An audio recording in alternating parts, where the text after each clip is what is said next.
We're in Florence, Alabama for the Division II National Championship game between Wayne State and Pittsburg State. The Gorillas of Pittsburg State from Kansas are in their 5th title game. They won it all in 1991. They are taking on the Wayne State Warriors from Detroit, who are playing in their first ever title game and their first ever playoff appearance. It's the Warriors and Gorillas next.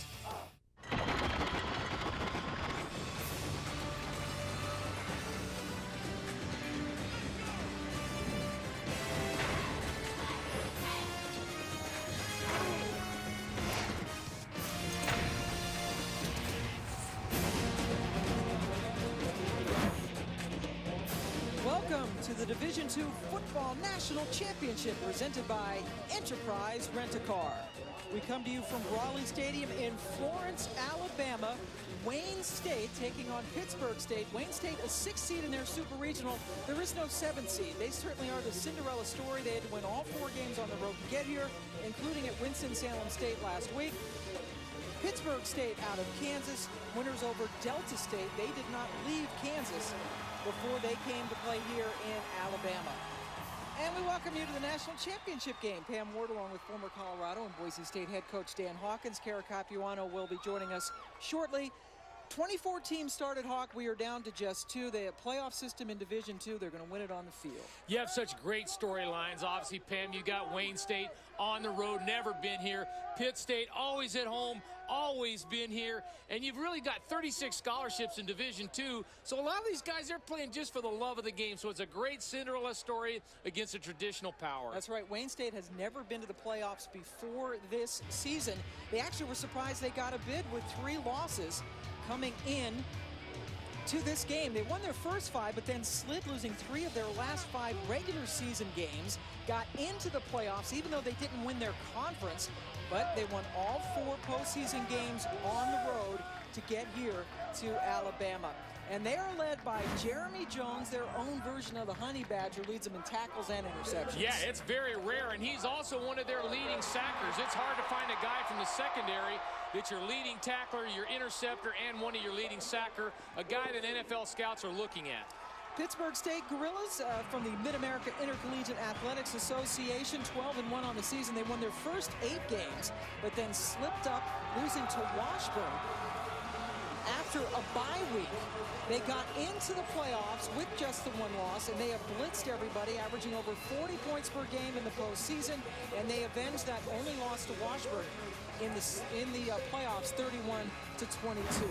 Their quarterback, Zach Dickey, they called a multiple choice option offense. Their leading rusher is their quarterback. He is. He stirs the pot, and he's a very fast runner. When he gets in the open, he can go there, run a little option, some design quarterback runs. He can't throw the ball, likes to throw the ball to John Brown, but he has a lot of options, running it, pitching it, and throwing it. This run for over 1,000 yards on the season for the Gorillas. They are back in the championship game for the first time since 2004. Trying to win their 2nd national championship against Wayne State, trying to complete an amazing season.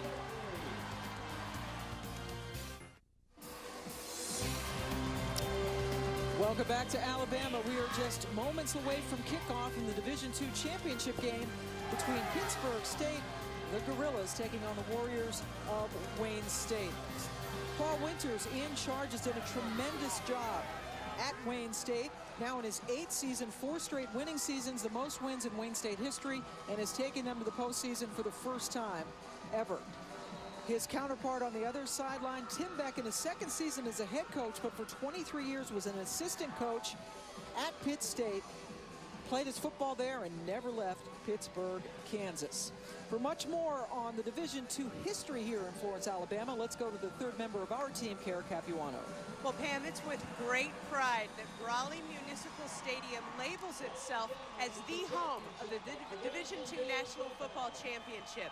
The event has been hosted here since 1986. That's the 2nd longest tenure for an NCAA championship site, only to Omaha, Nebraska. They've hosted the Division I Baseball Championship since 1950. Florence, Alabama takes a great deal of civic pride in hosting this event, even when its North Alabama Lions aren't participants. A little trivia to impress your friends, ma'am. Yeah, there you go. They love their Division II football here. You mentioned North Alabama is here And they have had some success, but have not been here lately. It's chilly. It's about 10 a.m. local time, about 38 degrees. We expect it to go up into the 50s today. It is nice and sunny. Pittsburgh won the toss and deferred. Wayne State getting ready to receive. Jake Craig, a sophomore from Lyons, Kansas, getting ready to kick off. Josh Rennell and Jesse Johnson awaits. And the Division II championship game is underway. Short kickoff taken by Rennell, their best return man. And Rennell, their star running back, takes the opening kickoff down the field for the touchdown. Rennell gets Wayne State off to the best start possible.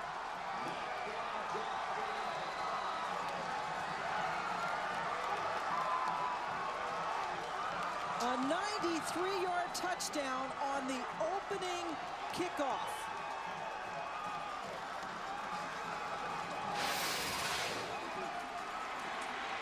Got a nice opening. Good double team at the point of attack. This Wayne State Warrior team really monopolizing all the intangibles. Josh Rennell, he's the lightning of the thunder and lightning combination in that backfield, and he struck gold there. Stefan Turlecki with the extra point. Josh Rennell averaging about 148 all-purpose yards per game. Give him 93 on that kick return for a touchdown. He had one earlier this year at Indianapolis for a touchdown. And Wayne State, a team that was surprised to get into the playoffs. Their head coach didn't even watch the selection show. He didn't think they'd be here, and they're on top in the first minute of the game. Pitt State comes in here with the dynamic return duo of John Brown, and they come in with the better stats and the better return game, and Wayne State shocks him on the opening kickoff return. Give credit to Mazen Jadu, among others, for good blocks to help spring Josh Rennell, who is indeed their starting running back. And Wayne State is out to a 7-0 lead. About 11 seconds into the football game. When we talked to Coach Beck yesterday, one of the things he wanted to stress today was starting fast and getting going, and that's certainly not in his favor at this point. Wayne State starting as fast as you can. Stefan Turlecki, who got the extra point. Very good kicker is kicking off. And John Brown, as Coach Hawkins mentioned, he is a very dangerous return man. And that's a nice one up to about the 38-yard line. Give him credit for a 24-yard return. Anthony Baskin, a backup corner, made the stop. So Zach Dickey comes out, the senior from Pittsburg, Kansas. Circuitous route to come back to his hometown. Starting quarterback comes out there, hawked down 7-0. Yeah, Coach talked about his leadership and what he's meant to this football team all through the summer, getting everybody to work out and throw and get ready for the season. He is their leading rusher, as you mentioned, and he's not just a one-dimensional player. He can throw it, and they will throw it. Dickey worked so hard during the offseason to improve his passing. 2,100 yards this year through the air, and he's going to air it out right away. They take a shot downfield, and it's intercepted. Jaron Duhart got in front of John Brown. They're trying to hit their big playmaker, Brown, and the turnover for the Warriors. What a start. Trying to go play action. Two tight ends in the game. One-man route. That was his get-fast starting play, and unfortunately went against him there.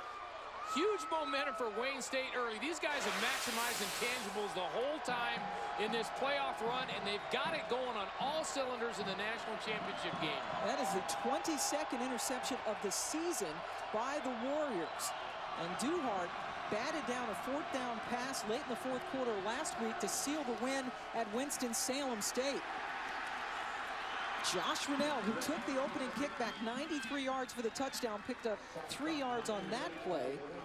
And he is stopped by Bryant Sanchez. Woo, what a start for Wayne State. One of the great things you're going to see in this game is we have a couple other Division I bowl games where you have this matchup. Traditional power running play action team in Wayne State. Spread it out all over the place team in Pitt State. So great contrasting offensive styles. Dave Wiemers, the defensive coordinator for Pittsburg State, talked to us about that, how you just don't see too many two-back systems anymore on offense. Little play action. Mockner, the quarterback, he gives it right back. Paul Robinson with the interception. So both teams with turnovers. Little low on the out route. Coming into this game, Pitt State has dominated the statistical categories in Division II football, with the exception of the turnover category, which we all know is very huge in every game.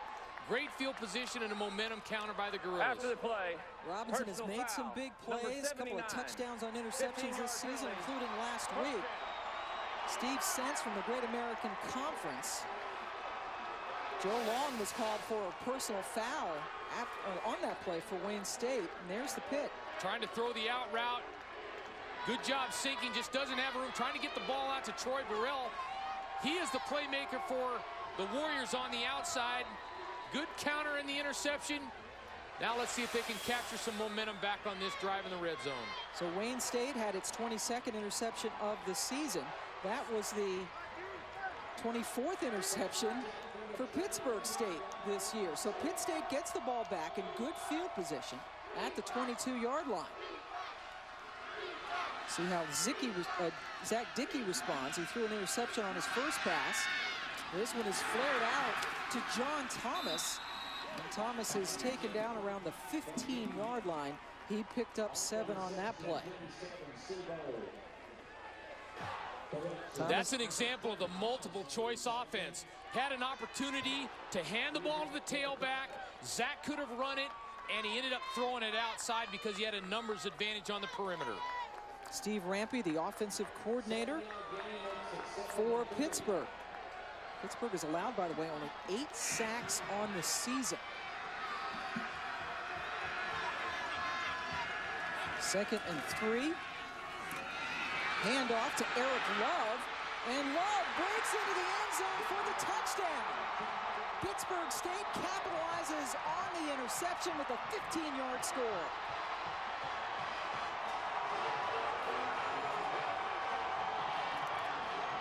Zach Dickey riding that play outside, had a puller. He can either hand it to Eric Love on the outside, or if he likes it up inside, he can keep it. They did a great job perimeter blocking by the right receivers to get that in the end zone. Third rushing touchdown of the season for Eric Love, who is a terrific student. 3.7 grade point average in engineering. Chase McCoy knocks through the extra point. We're only a couple of minutes into this game, and we've already had a kickoff return for a touchdown, 2 interceptions, and now Pitt State tying it up. Eric Love taking it in from 15 yards away. A lot of early action tied up in the national championship game.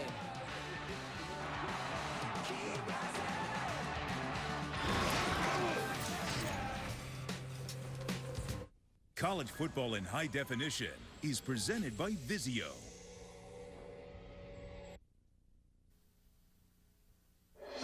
NCAA Division II College Football Championship is presented on ESPN by Enterprise Rent-A-Car. We'll pick you up. Welcome back to Florence, Alabama. That is the Tennessee River, the largest tributary of the Ohio River, over 600 miles long. Runs through Tennessee, Mississippi, and right here in Alabama. That's the O'Neill Bridge, a famous landmark of Florence as you come into town. And oh my goodness, what a start we are off to. Eric Love, primarily a blocker, with a 15-yard touchdown run. The Gorillas of Pitt State have tied it up at 7 apiece. They are in Pittsburg, Kansas, small school, over only 7,200 people, as they play in the Mid-America Intercollegiate Athletic Association, 2 NAIA National Championships, a D2 title in 1991. And yes, they are the Gorillas, the only college team with this mascot. Now, I know you were down on the field earlier. Kind of, were you chatting up the gorilla? How would you describe that Gus the interchange? gorilla is large on body language. And there are a lot of gorilla fans. Gorilla Nation has shown up here in Florence. They are across from us. A lot of folks clad in the red and gold. Jake Craig getting ready to kick it off. And they kick it not to Rennell, but to Jesse Johnson. Johnson is wrestled down around the 32-yard line. They kick it away from Rennell, who took the opening kick back 93 yards for a touchdown. Only the second time a kick has been taken back for a touchdown in the history of Division II and the championship game. Ronald Moore did it for Jacksonville State back in '92.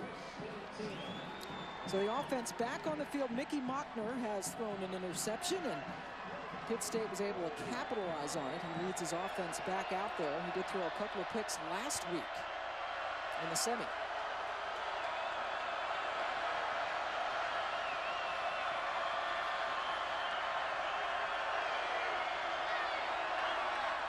Right back to Rennell. He is able to get out to the edge, but is pursued nicely by Jason Pete after a 5-yard gain.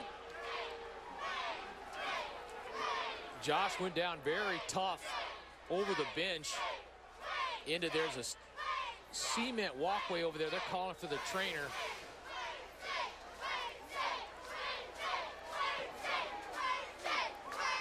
So Pete hits him, and they really cannot afford to lose him. Not only their most versatile and valuable player on offense, but Tony Davis, who is the other running back, is playing on a bad knee. A slight sprain suffered last week, did not play at all in the second half. Josh had a tough outing at Winston-Salem last week. They had a cement track, and here he comes. He's one tough nut. He skidded out across the cement last week, and then he had the WWF move where he got pile drive back on his shoulder. He's a tough kid. 5'9", 191-pound senior from Rochester Hills, Michigan, and he is going out right now. There is a track, literally a racetrack around the stadium at Winston-Salem State, and he plowed into the asphalt there, so he is out. And now Tony Davis is back in, so that's a good sign for the Warriors. Davis unable to go at all in the second half last week. 2nd and 5. And the ball is loose, another turnover. A bad center quarterback exchange, and the Gorillas pounce on the football. Cody Moore jumped on it. Looked like Mickey Mockner was wanting to change the play or audible, and there was a miscommunication on when the snap was going to come. There you see a little discussion with Coach Winter. Mickey Mockner was at the line of scrimmage talking a little bit, and the ball was snapped inadvertently. Another good break for the Gorillas. Mike Hinkle, the center on that play. So 2 offensive possessions for Wayne State, both ending in turnovers. First down from the 37 now. Dickey over the middle, finds his man. Tight end Briston Kelly. And he picks up the first down to the 25. He picked up a dozen yards. I don't know that that was where the ball was intended. He was throwing it underneath, and Briston was behind. I think it was thrown for the underneath receiver coming under there. Briston Dickey is one large man. He could play offensive line at a lot of Division I schools. Briston Kelly, 6'6", 267, number 88, the tight end, who gathered that in for the first down. Dickey throws it at the last second, just a little bit high, looking for John Brown, the man to whom he threw on the first offensive play of the game that resulted in an interception. And John Brown is indeed the impact player on the offensive side for Pitt State. He is a deep threat for them, and he's also very electric in the return game, both in the punt and kickoff return game. Had a great block on that last play. Jeremy Jones, as we mentioned at the outset, a person that NFL scouts are looking at, the leading tackler, one of their leading sackers, and leading in interceptions. 3 of his 9 interceptions came in one game during the playoffs. 5th-year senior from Grand Rapids, Michigan. 2nd and 10. Dickey decides to hold on to it this time, cuts it upfield, and gets down to the 20-yard line. Ed Viverette made the stop after a 5-yard gain. Josh Rennell on the sidelines looking at his left leg after he tumbled over the bench on the sidelines. And I don't think we can emphasize enough how important he is to this offense for Wayne State. As you mentioned, Tony Davis was injured, the running back for the Warriors last week in Winston-Salem. Did not play most of the game. He's practiced a little bit this week, but tough to tell whether Tony would be able to carry this team full speed for the rest of the game. Now more of the speed back for them. 3rd and 5 for the Gorillas. Dickey looks downfield. Oh, almost intercepted, and that was Jeremy Jones, always around the football. That ball had no chance. There were at least 3 white jerseys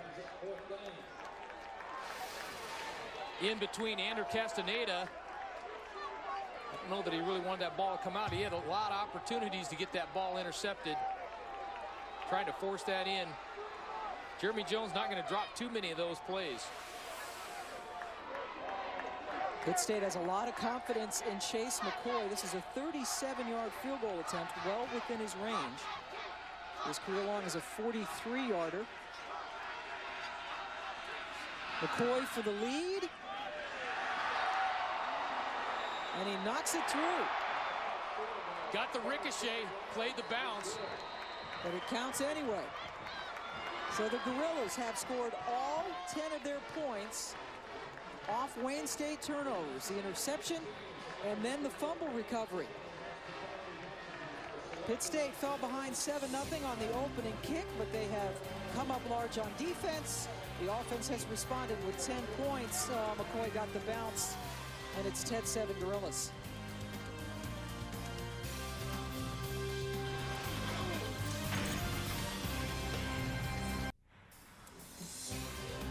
Welcome back to Florence, Alabama. That is Pope's Tavern. Andrew Jackson built that, so that's going back a long ways. We are in Florence, Alabama, which is in the northernmost part of the state, sort of near Muscle Shoals, and we have a heck of a Division II title game going on. Pittsburg State on top of Wayne State 10-7. Pittsburg State in Pittsburg, Kansas, about 528 miles from here. Wayne State in Midtown Detroit, only 655 miles, which is less than I would have guessed. How about you, Hawkins? That is a little shocking, but as you mentioned, we are in North Alabama, so we're almost in Tennessee. We're so far north. Pretty close. And what a start. This game is just over 4 minutes old. We have had 3 turnovers, 3 scores. The opening kick taken back for a touchdown.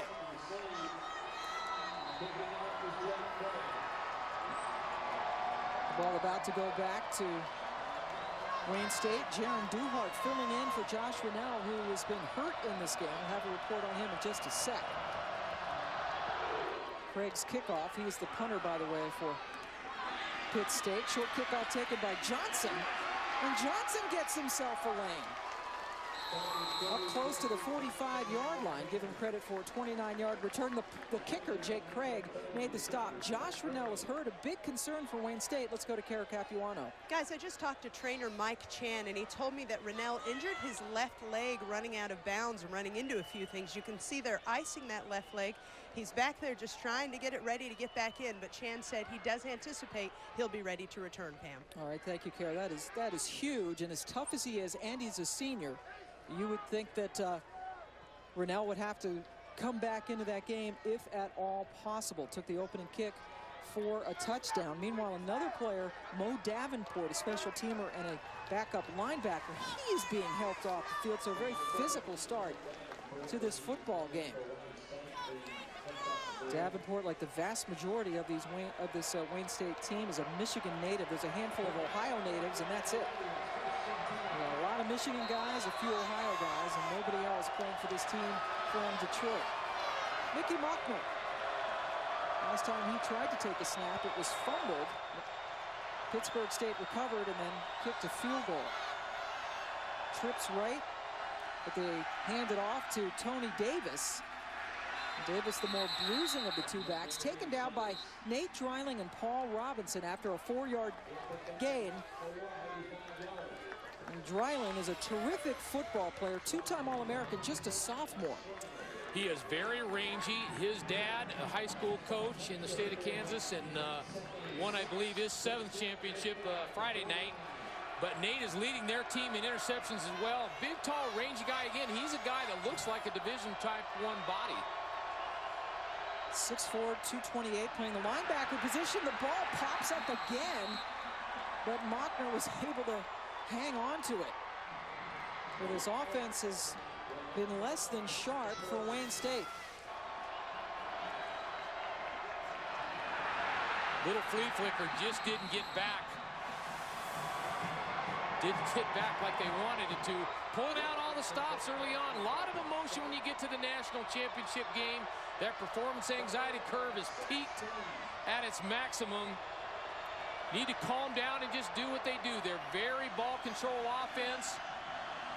Pound that rock in there. Obviously 3rd and long doesn't allow them to do that.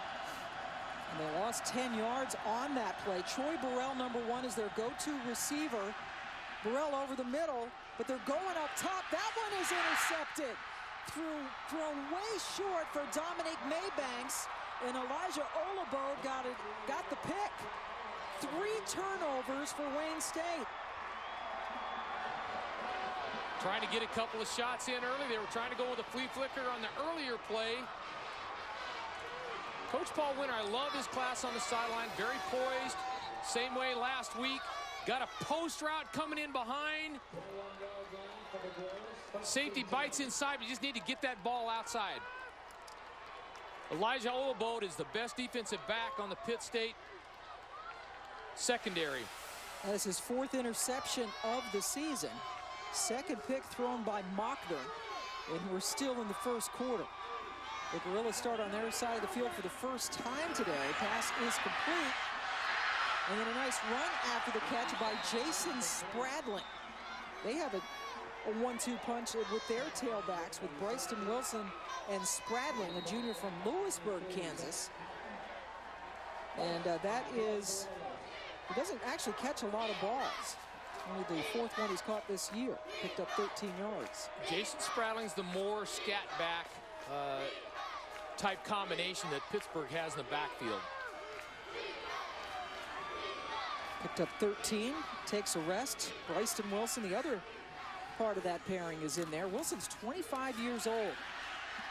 Little flare out to John Brown, their most dangerous offensive player, picks up the 1st down for the Gorillas up near midfield. He is very electric in the open field. Has had a lot of big plays for the Gorillas this season. You're seeing the contrasting styles. Pittsburgh State is going to spread you out, do a lot of conflict assignment runs, giving Zach Dickey an opportunity to run or throw the football on nearly every down. Brown, the receiver, has 5 100-yard receiving games this season. Picked up a 1st down on that play. And a penalty flag.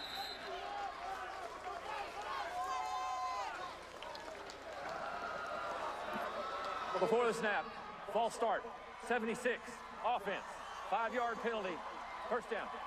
It is Ty Henry, the right guard from Olathe, Kansas. This is the Division II championship game. Wayne State has never been in the playoffs before this year. The team from Detroit got off to a 7-0 start when Josh Rennell took the opening kickback 93 yards. But Wayne State has 3 turnovers. Pitt State has turned them so far into 10 points. The Gorillas trying for their 2nd Division II national championship. Ham Ward along with Dan Hawkins and Kara Capuano. John Brown catching that pass. Picked up 11 yards on the play. Cornerback Aaron Cornett was blitzing off of the right-hand side. Zach Dickey saw that, and they immediately just sighted that and threw a hot route out there quickly. Good adjustment by the Gorillas.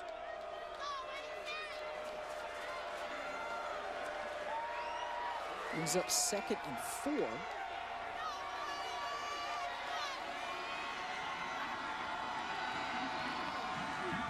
Dickey getting his guys to move around before the snap. And John Brown comes around on the end around. That's a spectacular tackle. Brown is averaging almost 6 yards per carry, but it's Jeremy Jones again with the great play. Yeah, as we mentioned on the near interception on a previous drive, this guy's a football player, and he knows what's going on. He watches a lot of film, and you better get him blocked. He was unblocked. He ran up inside. Nice tackle. Trying to go fly sweep action. Get him a little bit unbalanced. Jeremy Jones makes a lot of plays for the Warriors. Well, he just flew in out of nowhere, closing in on 100 tackles on the season. John Hauser, his defensive coordinator, says it that Jeremy he's constantly thinking about creating turnovers, making big plays, and he has the talent to do it. Blitz coming, Dickey running and down. That's only the 9th sack that Pittsburg State has allowed all season, and it's Norris Friday, who had a great game last week in the semifinal with the sack, has one right now. Wayne State normally doesn't have to blitz. They get plenty of penetration without blitzing. They add Raleigh Ross into that combination, and Norris Friday ends up making the sack. First punt of the game for either team. It's Jake Craig to Troy Burrell, the wide receiver, pressed into action as a punt returner, and he goes down right away. Rennell usually their punt returner, but he's hurt. Forrester and Harrion converge. 41-yard punt, only a 2-yard return. Wayne State with the football when we come back, down 3.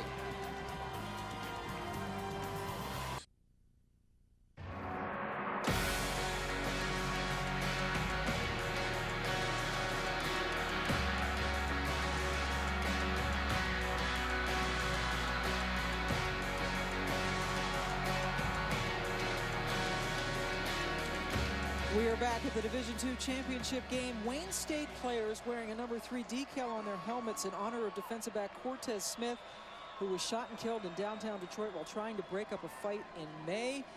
And you see they carry his jersey with them as well, the number 3 jersey.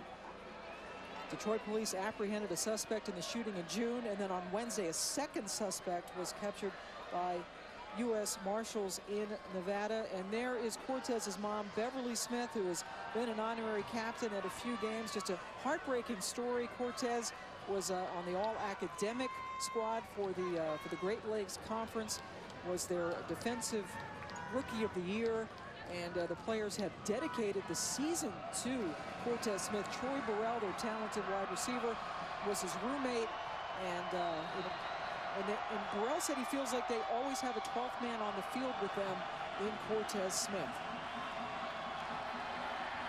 Tony Davis running up past the 20-yard line. For more on Cortez Smith, let's go down to Kara. Guys, I asked Jeremy Jones yesterday what's something that he would want a national audience to remember about Wayne State. And he said he wants the Warriors and their fans to know they know it's a blessing to play football and an honor to play for the memory of their brother Cortez.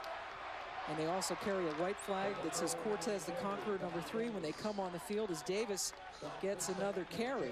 Picked up a couple. J.R. Jones made the stop. But Cortez Smith went to Cass Tech High School in Detroit. They won their first ever state championship last month.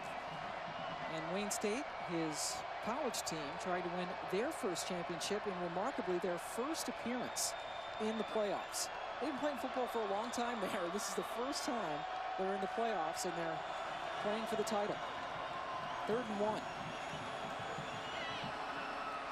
Davis breaks it outside, gets the first down, and then cuts inside. Tony Davis breaking tackle after tackle, and finally is taken down at the 35-yard line of Pittsburg State. That is a wonderful 40-yard run on 3rd and 1. Good to see Tony Davis running well. Warriors like to block down and get angles, get a puller on the outside. It's good to see Tony running well. Josh Rennell is warming up on the sidelines, and looks like he's going to be okay. They're going to need that 1-2 punch. Well, Chet Privet, the fullback, came up with a terrific block as well. That is the first down for Wayne State this year. Desmond Martin now gives Tony Davis a break as the running back. Davis coming back, sprained a knee last week, but looked, as Hawk said, very well on that 40-yard run. Desmond Martin got 4 carries last week after Davis got hurt and couldn't play the second half. Nate Dreiling made the stop. Picked up 5 yards on that play. Here comes Josh Rennell back in the game. This is the Wayne State formula. Very blue collar. Like to work hard, have some toughness and physicality in the running game, and then play action out of it. So Rennell coming back in, hurt his left leg after he bowled over a bench on the Pitt State sideline earlier in this quarter.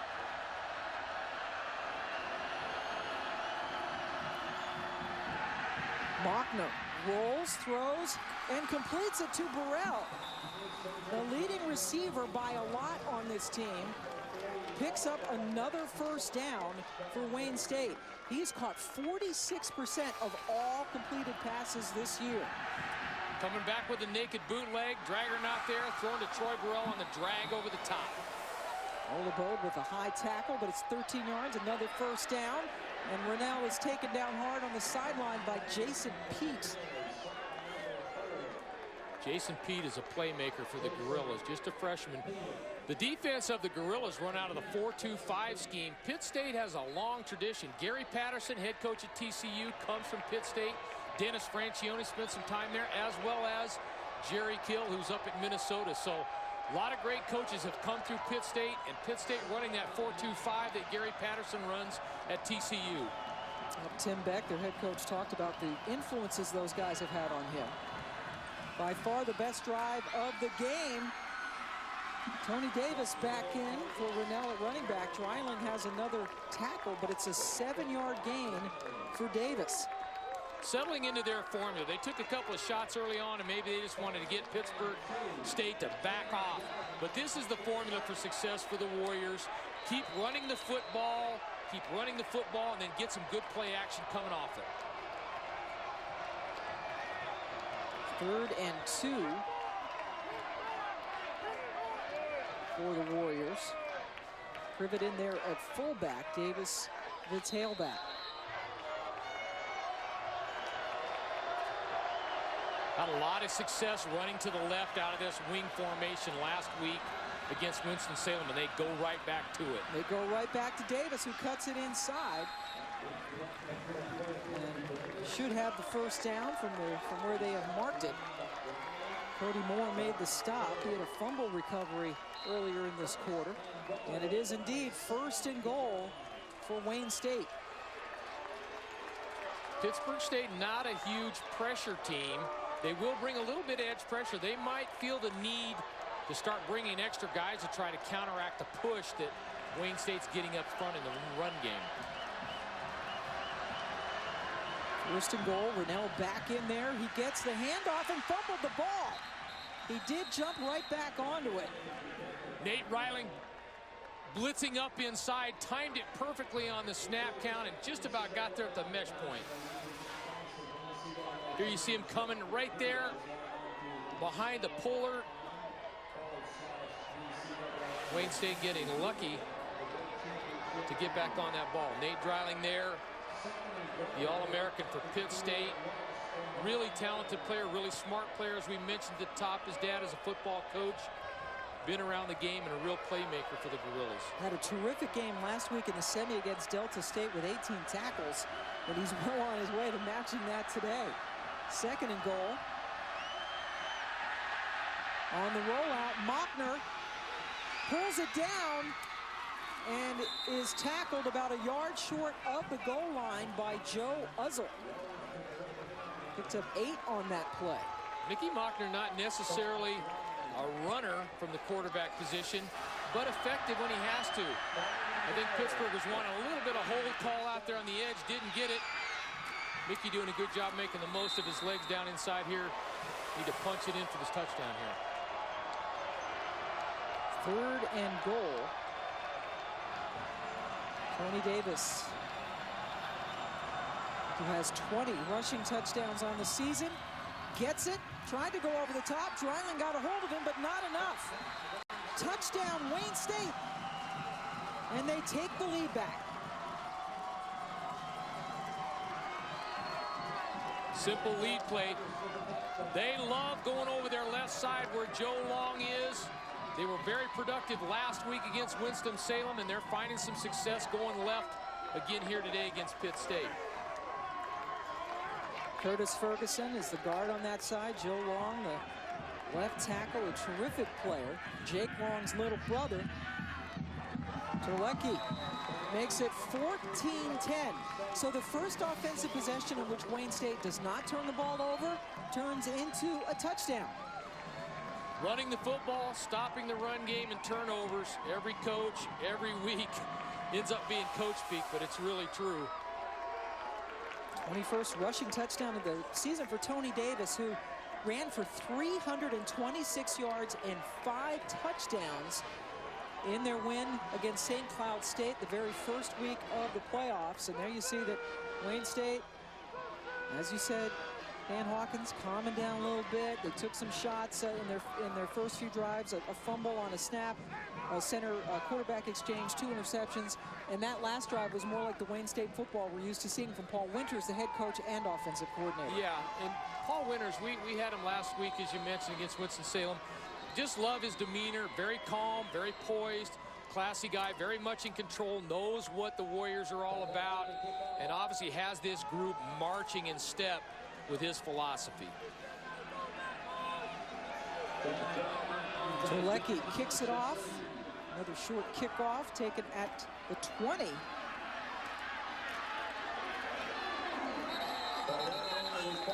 As Castaneda stepped in front of John Brown to get it and picked up a 10-yard return. You know, Capital One Bowl week kicks off with 3 games. It's kicking off today on ESPN at 2 Eastern. Temple takes on Wyoming in the Gildan, New Mexico Bowl. 5:30 Eastern, it's Utah State, Ohio in the famous Idaho Potato Bowl in Boise. And at 9 Eastern, San Diego State, Louisiana Lafayette. Capital One Bowl week begins today on ESPN at 2 Eastern time. Football, football. Yes. We got the holidays coming up. We got football on every day. It's a great time of year. It is a terrific time, and we have a national championship game for you right now. A good one. Some trickery here by the Gorillas. John Thomas ends up with the football. And he goes down to the 38-yard line, picks up 8 on that play. And a first quarter that was jam-packed with turnovers and lots of action comes to a close. It started with Josh Rennell taking the opening kick 93 yards in for a touchdown. 3 Wayne State turnovers led to 10 Pitt State points. Tony Davis coming up with a touchdown to give Wayne State the lead back. 14-10, the guys from Detroit, as we head to the second quarter.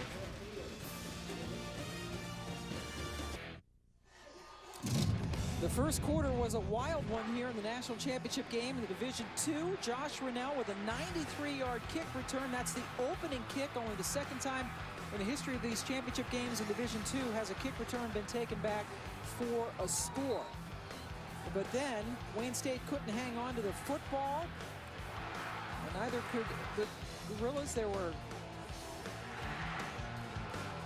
teams exchanging turnovers.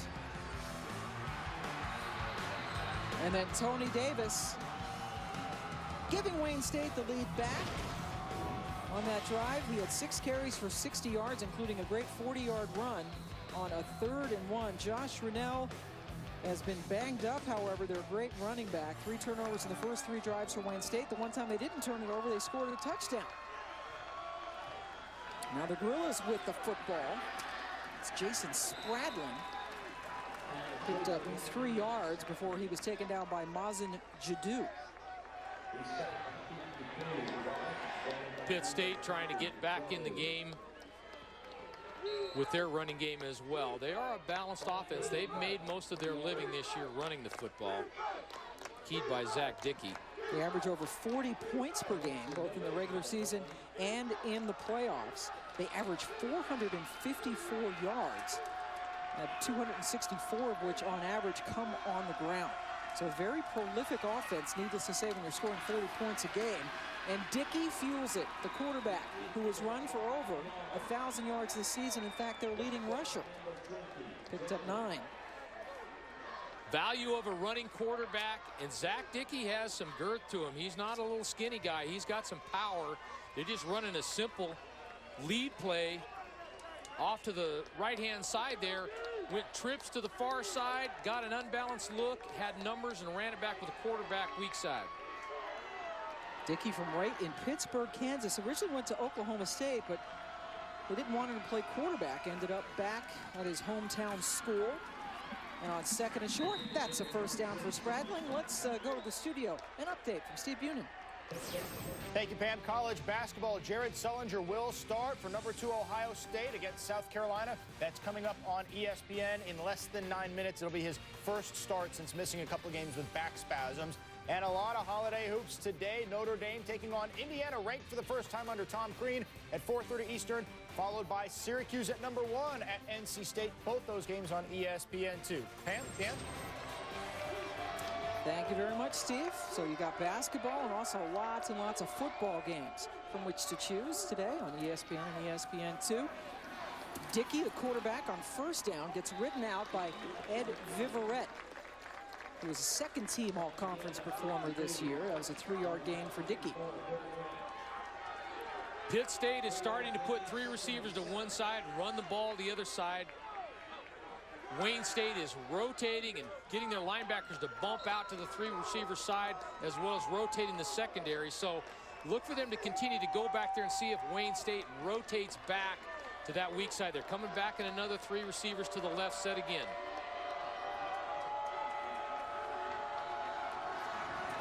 Spradling is in the backfield behind Dickey.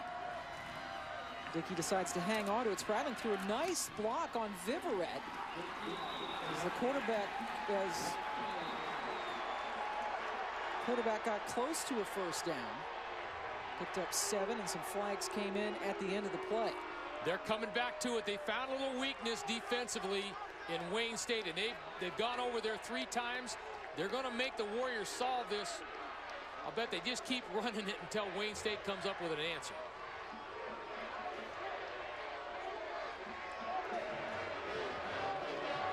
After the play, personal foul, late hit, number 99 of the defense. 15 yards from the end of the run. First down. Big penalty on Pat Cecil.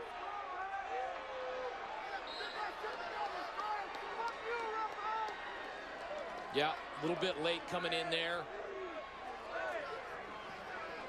Wayne State does play very hard on defense. They're a penetrating, aggressive group, and it's led by that defensive line. They just need to temper their enthusiasm there at the end of the play.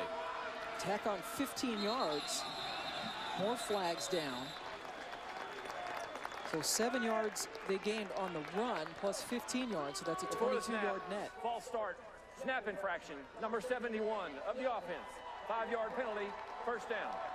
Aaron Kolix, the junior center, one of the captains on this team. That's always one of the frustrating when the center has the snap infraction. That's your job, right? I mean, how can you infraction when you're snapping? Let's get it going. So the Gorillas get 5 yards back. 1st and 15 now from the 26. John Brown is to the right, their dangerous receiver, but a handoff. No, he held on to a terrific fake as Dickey hung on to it to pick up 2 tough yards. More flags on the field.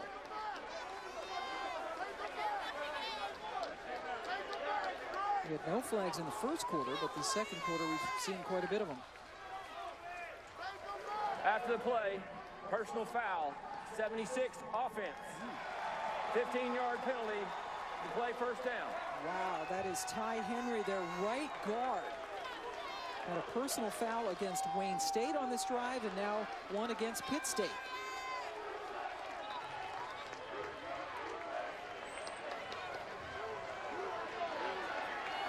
First in the country mile. A lot of emotions going on in a national championship game.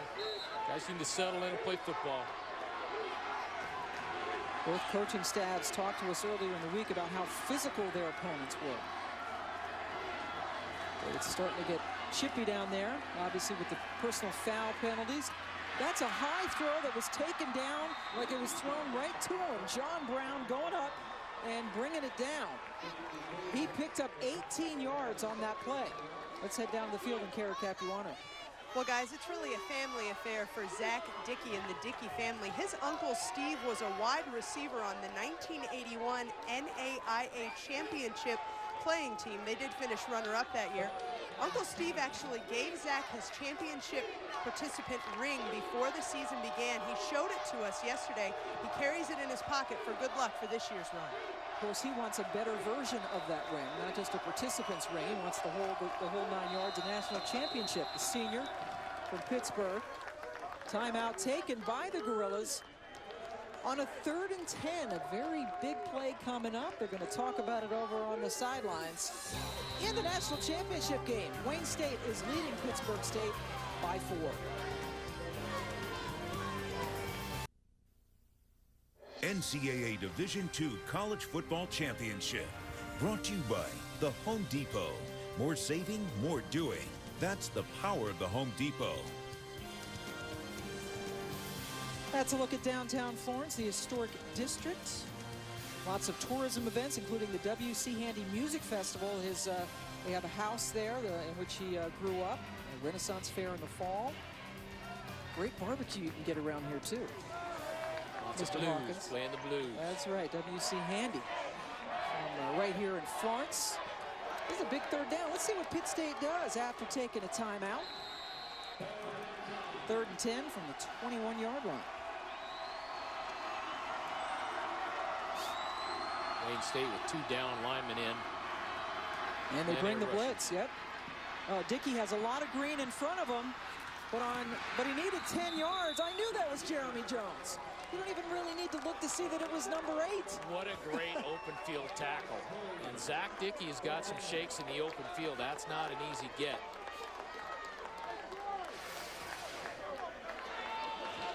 Two down linemen bringing pressure. Plenty of DBs and linebackers into the game. Wayne State doing a nice job, not only in containment by Jeremy Jones, but hanging with the receivers downfield. 34-yard field goal attempt for Chase McCoy, who hit one off the upright for a 37-yarder earlier in the game, and that one's a lot cleaner. So the Gorillas get 3 more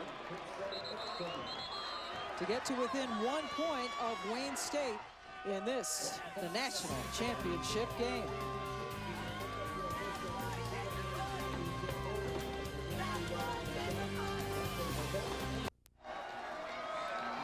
The Wayne State fans all dressed up, and they have plenty to cheer about so far. The Warriors with a 1-point lead over Pittsburg State.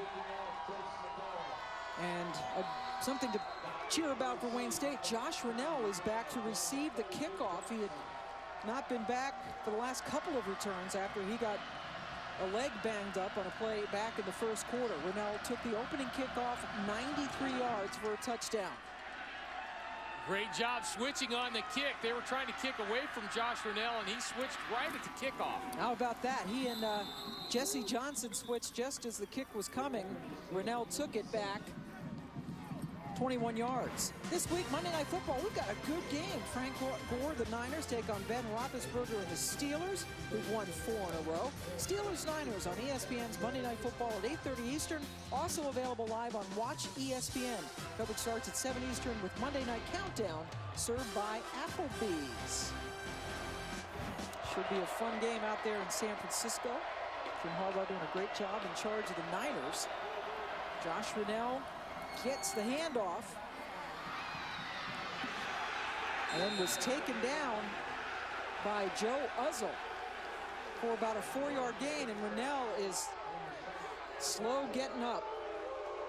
Wow, he's going to earn the Iron Man award. He got twisted around a little bit there. Fell on funny, probably aggravated that leg. So right there. A little bit of hyperextension, same thing that Tony Davis had of his leg last week. Rennell hurt that left leg earlier in this game. And now he's being looked at on the sidelines. Throw downfield. Troy Burrell hit the deck, but no flags are coming. That was Elijah Olabode, who has an interception in this game, on the coverage. Contact, but no penalty. Elijah Olabode, the best defensive back for the Gorillas, may want to pick on the other side. A little bit of contact, trying to slow up, thinking like he's going to block, and then he's taking off. Elijah's doing a nice job running with him. Probably should have been a flag right there. Looked like he got his left arm out on him. Looked like he shoved him down a little bit. Burrell has the most receiving yards in all of Division II this year, well over 1,600. Mockner over the middle into traffic, and a flag on that play. Looking for Dominique Maybanks. Yeah, that might have been a makeup call there. looked like it was pretty good. Mickey Mockner throwing it into a crowd. Pass interference, number 9 of the defense. 15 yards from the previous spot. Automatic first down. Bryant Sanchez called for the interference. Mockner over on the sidelines talking to Paul Winters. Ooh. Yeah, I don't know.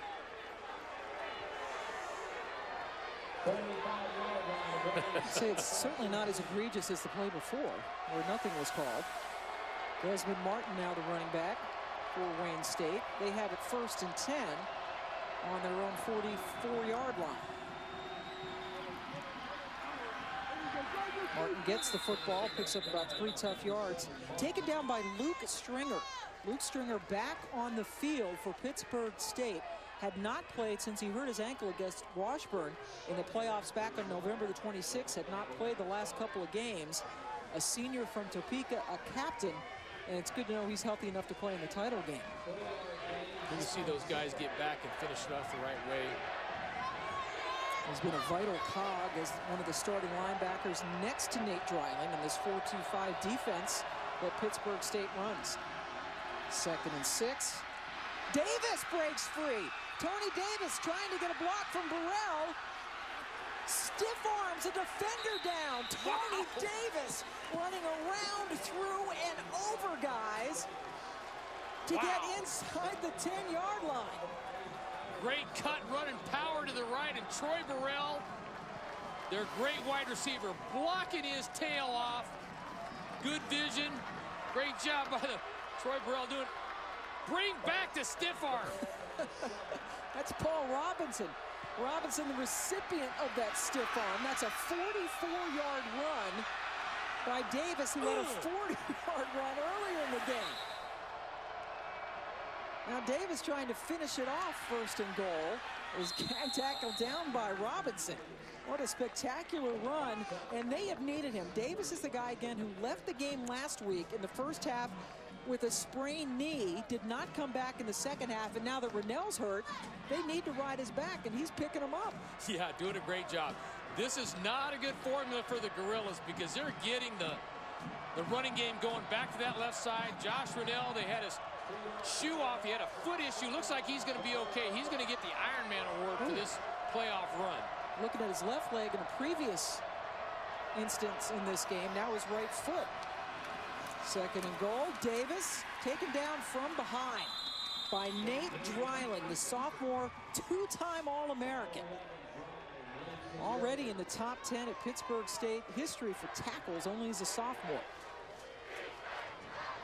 Wayne State running the ball left and have been setting that up with play action. They went to that in the red zone on the previous drive. Let's see if they come back with a little naked bootleg here. On 3rd and goal. Better hurry up. They're having a hard time with personnel decisions.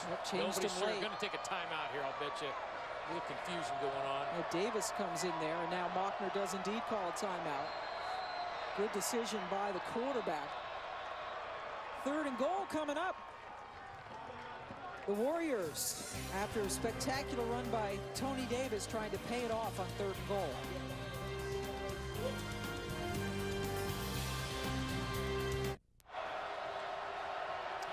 Welcome back. 8th play of this drive. 3rd and goal for Wayne State. Mockner into the corner of the end zone for Burrell, who caught it, but he was out of the end zone.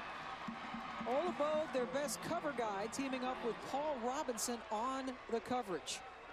Great throw and catch. Pittsburg State had him double covered. Just need 1 foot, but it's got to be in the green. Almost got his right foot down. Pilecki in to try a 22-yard field goal. Very good kicker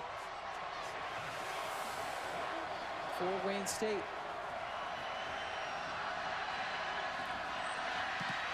Oh, it's blocked by Paul Robinson. And then picked up. Harrion taking it all the way back for the Gorillas. Touchdown, Pittsburg State. What a turnaround. You could see that pressure coming off of the right side of Wayne State early on. Paul Robinson coming right up through the gap. Huge turnaround. Running game, special teams, turnovers. 95% of the games out there comes down to that. So Arias Harrion returned the blocked field goal. Robinson blocked it. McCoy in to attempt the extra point. An 85-yard return for a touchdown on a blocked field goal in the seesaw battle. Pitt State regains the lead at 20-14. See the pressure right there coming off the right side. That is the second time Terlecki has had a field goal blocked this season. And it goes for 7 the other way. A 10-point turnaround. Unblocked coming in was Paul Robinson.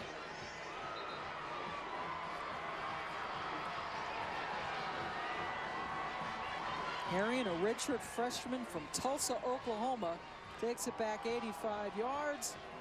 Tim Beck, the head coach. Just another day at the office. He's a Kansas guy, kind of an understated exuberance, I would say, on that. Block the field goal, touchdown, and win the national championship. A lot more football to play in this one. Harrion taking it back. Terlecki attempting that 22-yard field goal. Had it blocked. And now McCoy kicking off to Duhart and Johnson. So Rennell, after hurting his right foot, is not back on the return team. That one was bobbled but picked up by Duhart, who's not used to being back there. And he is taken down inside the 20.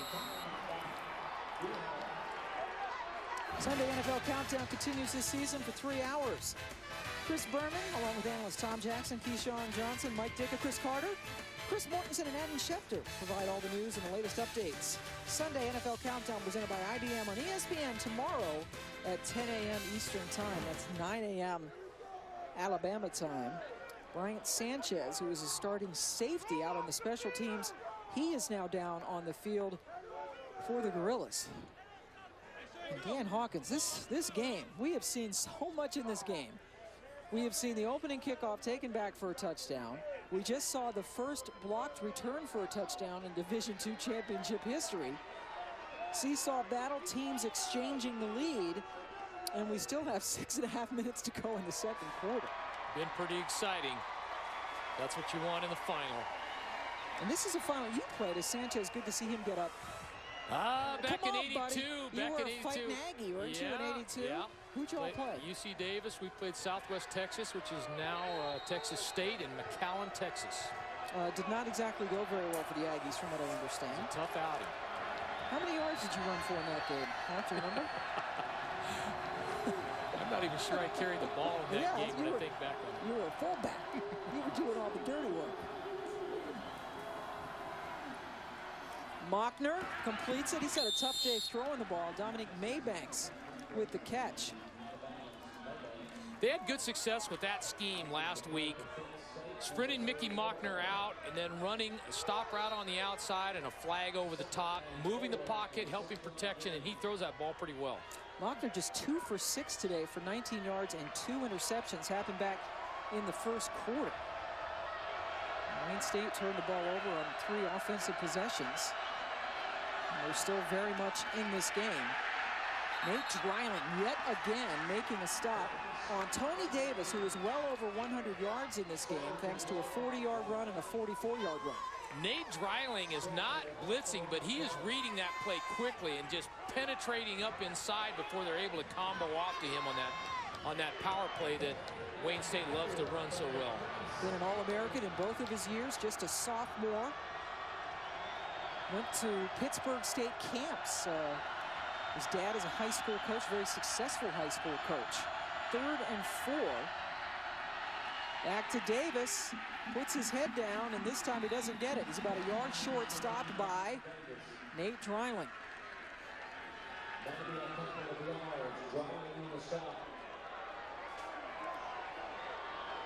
So a 4th and 1. Here comes the punt team. Terlecki, both the place kicker and the punter for Wayne State. And this is Terlecki and Wayne State's first punt of the game. Not often you see the one person kick, punt, field goal, the whole operation. He does all three. John Brown, who returned a punt for a touchdown last week in the semifinal, his second touchdown on a punt return this year. He waits back at his 36. Brown breaks one tackle, flag is down, and Brown goes down. Good coverage by Wayne State. 34-yard punt, just a 7-yard return. Credit Jordan Miller with the tackle.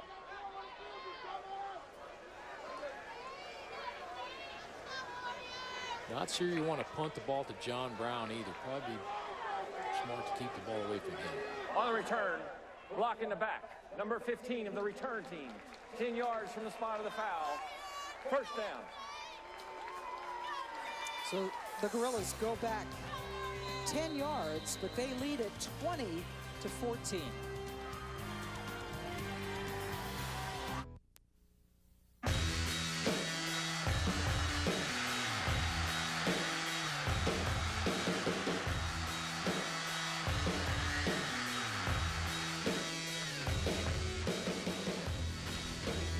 Pittsburg State 12-1 on the season, trying to win a championship. We already told you about Cortez Smith, tragically killed, the defensive back for Wayne State earlier this year. But John Brown, the very talented wide receiver for Pittsburg State, has lived his own tragedy. Kara Capuano has more on that. Well, guys, John's brother Jay was a football player at Mid-America Nazarene University in Kansas City. He was hit by a stray bullet and killed during John's recruiting process to the Gorillas. More Pam in a minute. Very tragic story for both sides, on both sides of the football. As a flag comes down, Bryston Wilson taken down by Jeremy Jones, picked up 7 yards, but we'll check the flag.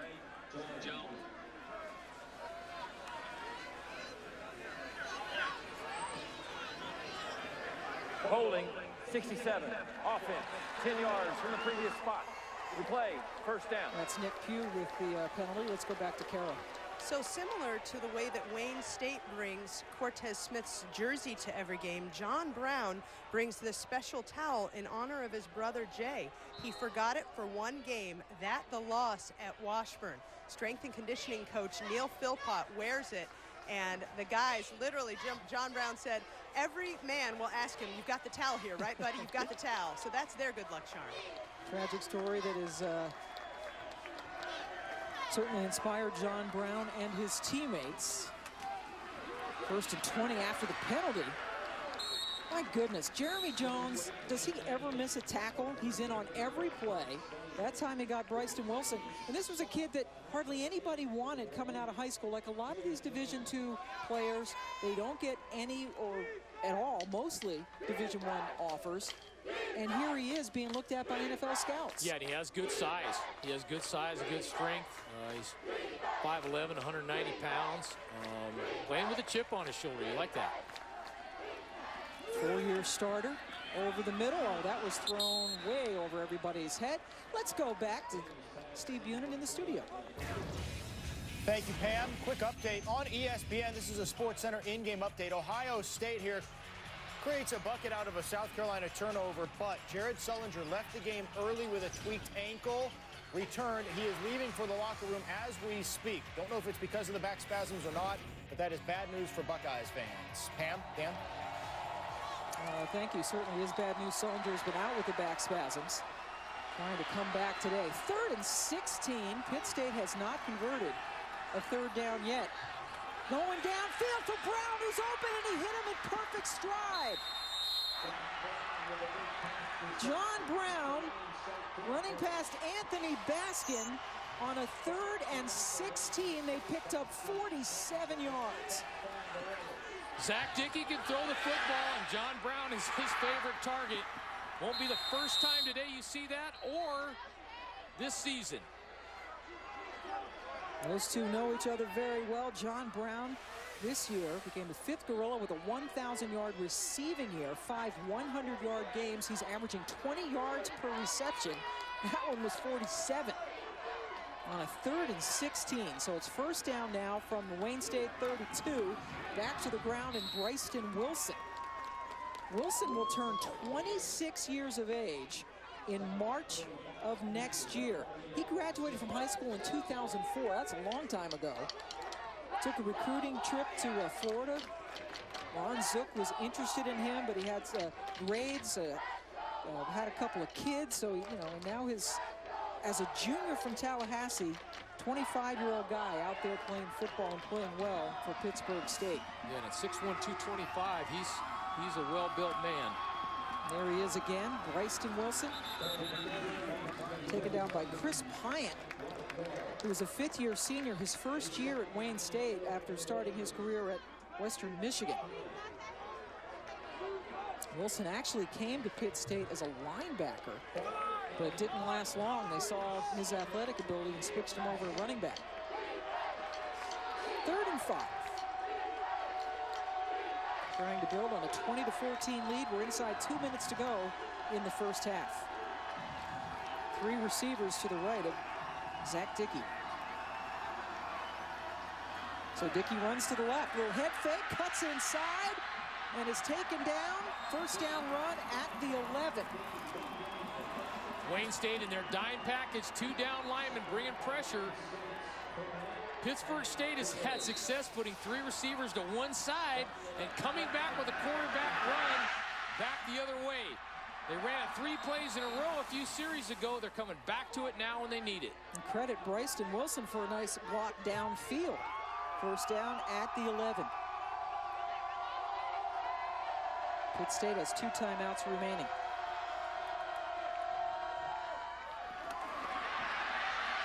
Wilson down to the 5. Picked up 6 yards. Duhart making a stop. Eric Love, let's give a little fullback love to Eric Love. Good block there. Doing a nice job. They got him in the end zone that first series. Both of these teams have punched their ticket to Florence running the football, and you're seeing that on both sides of the ball. Eric Love with a 15-yard touchdown run. Off an interception. Scoring points off turnovers. That was the Gorillas' first score of the game back in the first quarter. Now 2nd and 4.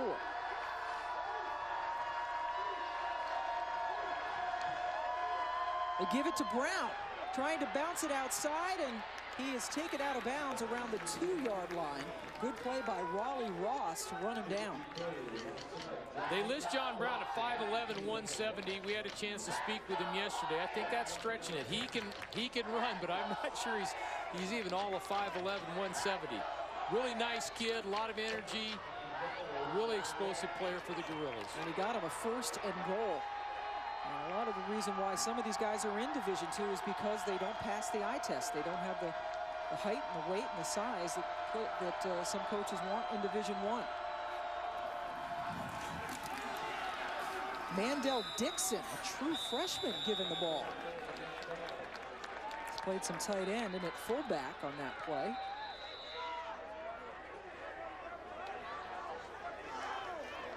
Timeout with 20 seconds left to go.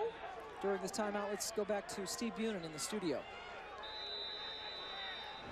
Thank you, Pam. Coming up at the half, as you've mentioned, the bowl season kicks off today. 3 games this afternoon. We'll preview all of them for you coming up here at the half. Also, Sports Science is going to break down both standout defenses of the BCS title game, LSU and Alabama. And a lot of college hoops as well. Number 1, Syracuse is going to be in action already. And number 2, Ohio State is.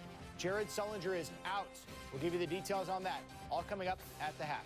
Pam, back to you. Thank you very much, Steve. Right here, we have got 20 seconds left to go in the first half of the national championship game. Timeout taken, 2nd and goal coming from the 1-yard line for the Gorillas in this game that has gone back and forth. Wayne State has not only never won an NCAA championship, they never even played in a postseason game before this year. Their first trip as a number 6 seed. 24 teams go in. There are 4 super regions, so 6 is as low seed as you can be, and here they are in the title game. Second and goal after the timeout. And movement on the right side by the Gorillas. Cody Holland, the right tackle. That's the issue you have when you're trying to check or audible down there. Your emotions are a fever pitch. False start, 77, offense. 5-yard penalty, second down. Those old linemen want to get up there and get down and get off, and they're ready to go. And the first sound they hear, they jump, and are not really emotionally ready to have a play checked. And that is the 3rd false start penalty called on Pittsburgh. How huge is that? Because they were right on the cusp of the goal line, and now they have been pushed back to the 6. 1 timeout remaining for the Gorillas. Second and goal.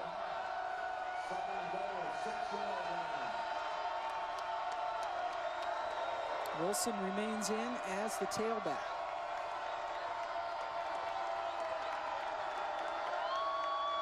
Clock starts on the snap. They're going to throw for it, and wide open in the end zone. A terrific play. Well executed to Briston Kelly, the tight end, for the Gorilla touchdown.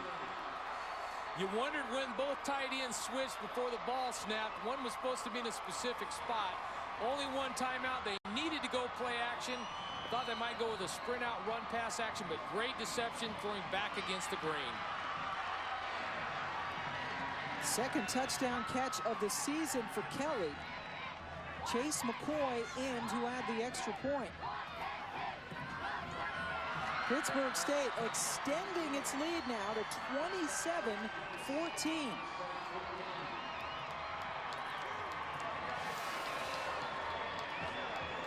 Briston Kelly hiding in there, coming back against the grain.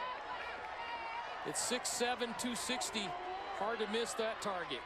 Coming into this game, Kelly had only 6 catches in the entire season. He has 2 catches today, and 1 of them for a touchdown.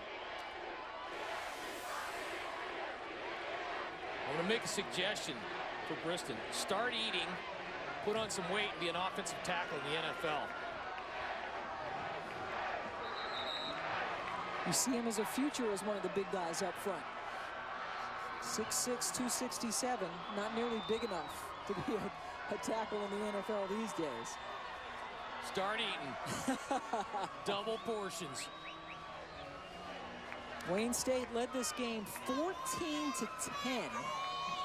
So 17 unanswered points now for Pitt State.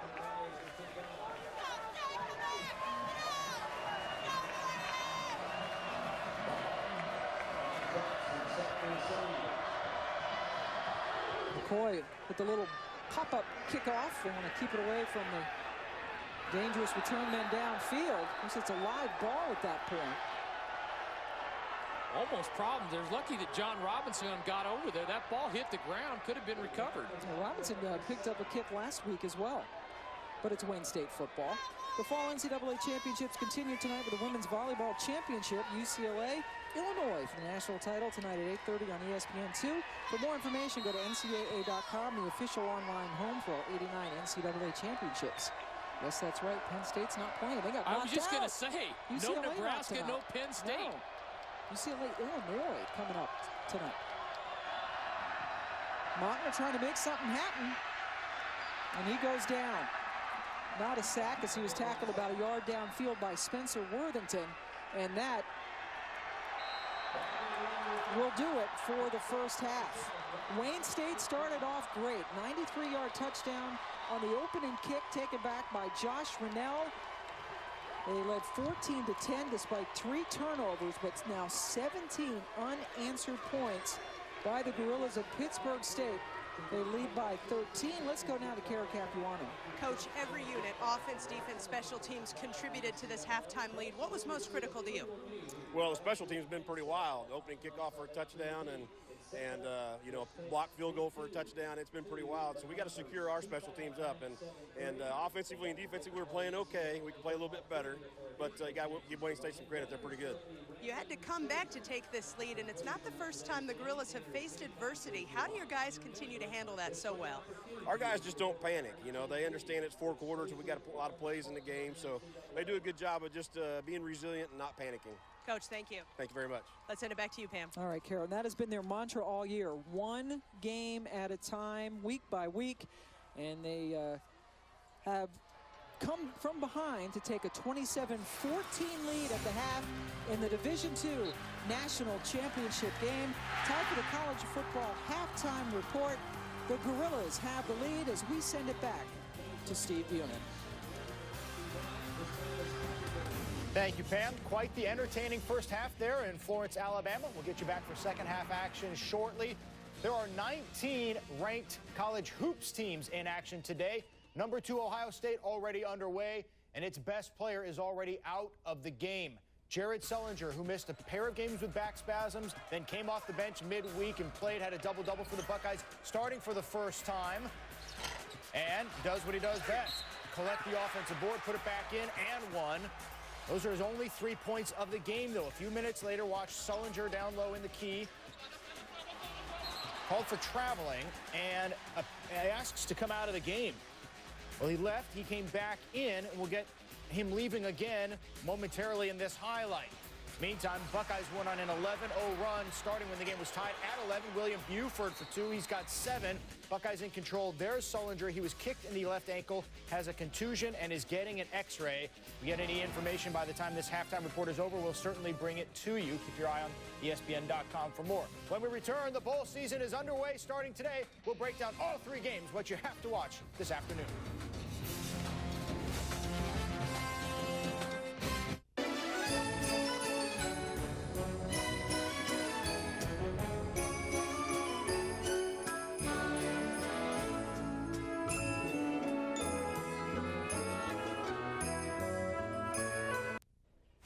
Steve Bunin in studio at the half of the Division II Football National Championship. Wayne State in white gets a 93-yard kickoff return for a touchdown by Josh Riddell. Opening play of the game, but now trailing by 13 at the half. Ryan Burr, Rod Gilmore breaking down the 3 bowl games that kick it off today. Ryan Burr, Rod Gilmore, the most wonderful time of the year. It is bowl season, 33 games on the ESPN networks. Saturday at 2 p.m., the Gildan, New Mexico Bowl. An intriguing matchup here as we get Temple and Wyoming, Rod. Yeah, well, Temple, number 7 rushing team in the country, about 256 yards. Wyoming, they don't stop the run so much, and Temple has Bernard Pierce. That might be a challenge for Wyoming in this ball game. Interesting there for sure. Wyoming seeking their first 9-win season since '96. 5:30 on ESPN, the famous Idaho Potato Bowl, Ohio versus Utah State. Yeah, Utah State with that tough loss opening the season against Auburn, and then a tough loss against BYU. Snake-bitten team, but they bounced back. 9 p.m. on ESPN, the R&L Carriers New Orleans Bowl, San Diego State, Louisiana Lafayette, both teams 8-4. Can we just watch Ronnie Hillman run all day long? The number 1 rusher in the MAC, number 3 in the FBS, 1,500 yards last year, 1,600 yards this year, and nobody knows about him. So 3 of the 33 come on Saturday. 3 intriguing games for different reasons. Rod, give me a game with the players that you just can't wait to sit down on the couch and watch. Well, I'm really focused on the Ohio-Utah State game. I'd like to see these teams play, and these players outstanding. First start about Ohio. Taylor Tettleton, quarterback, Mickey Tettleton's son. Really a fine dual athlete. He can run it, he can throw it. But you know, when he's throwing it, he's got a nice receiver outside, Levon Brazil, who was just crazy in the MAC championship game, but wasn't good enough to get them to win in that ball game, in which they blew a 14-point lead in the 4th quarter. But on the other side, Utah State. Chucky Keaton is a freshman quarterback, and he's got a great running back behind him in Robert Turbin. Turbin probably has the biggest biceps in college football. Wow. Use that for 1,400 yards rushing and 6 yards a carry. He's an NFL prospect, and he'll be worth watching. And I like the resiliency in this Utah State team. You know, that Auburn game, all they had to do was recover an onside kick. They win the ball game. They lose that. They lose the BYU game on a tipped pass into the end zone late, but they bounced back and got to the bowl game. You know, not a BCS bowl, but if you broke down the BCS formula, Utah State, a very aggressive schedule, as you said, Ohio They're 0-5 lifetime in bowl games. So two teams that have taken different paths to get to this point. How do you think that impacts the game? Well, I think the fact that it's been such a physical and such a tough season for Utah State really helps them. And make no mistake about it, they're a physically tough team behind Turbin. And Chucky Keaton is a freshman quarterback, but he's done a nice job for them. And when you look at Ohio, you still wonder a little bit about the way they finished that game against NIU. 14-point lead. 8 minutes to go in the ball game, and they didn't feel strong enough to run the ball and close out the game. And they threw the ball, got a pick, and that opened the door for NIU. You just wonder, are they ready to bounce back the way Utah State bounced back from disappointing losses? You ready for the bowl season? Oh, I've been ready. Let's get going. 3 of 33. It starts Saturday at 2 p.m. on ESPN. Thanks, guys. And, of course, it wraps up with the BCS title game, Alabama against LSU. The top two defenses in the country. You know that, but you don't know this. Sports Science Crew, take it away.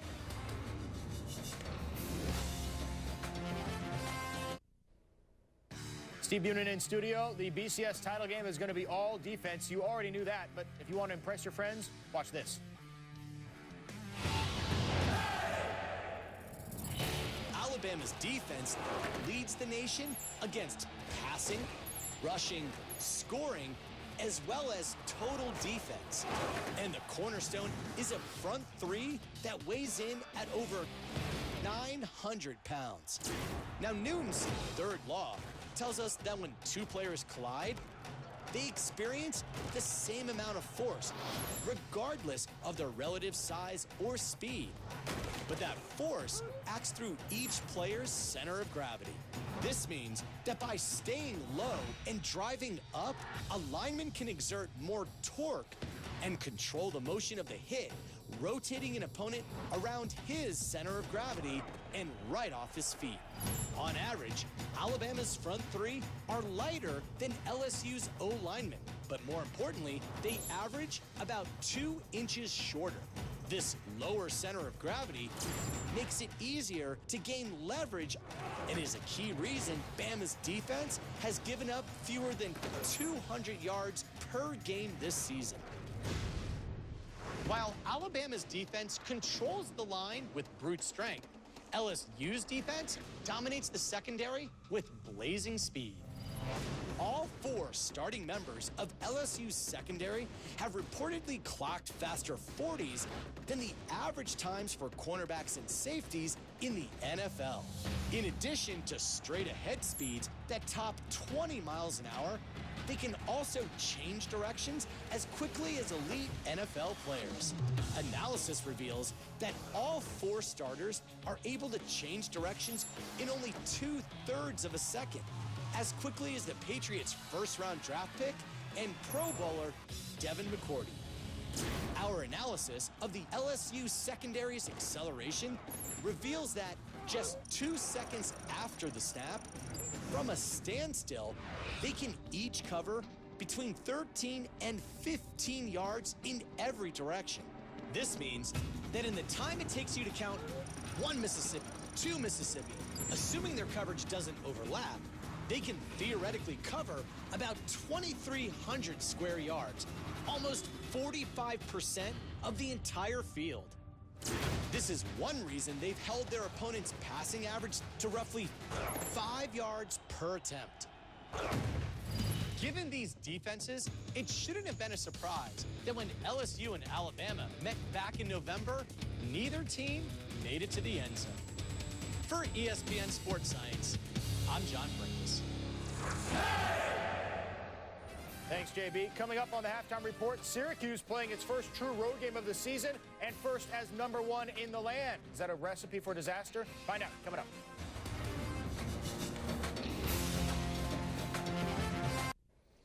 Steve Bunin in studio. Holiday Hoops presented by Kay Jewelers. Today, a pair of great games on ESPN2. Indiana ranked for the first time under Tom Crean, and Syracuse won for the first time in the land with its first true road game of the season at NC State. 4:30 and 6:30 Eastern on ESPN2 and ESPN3.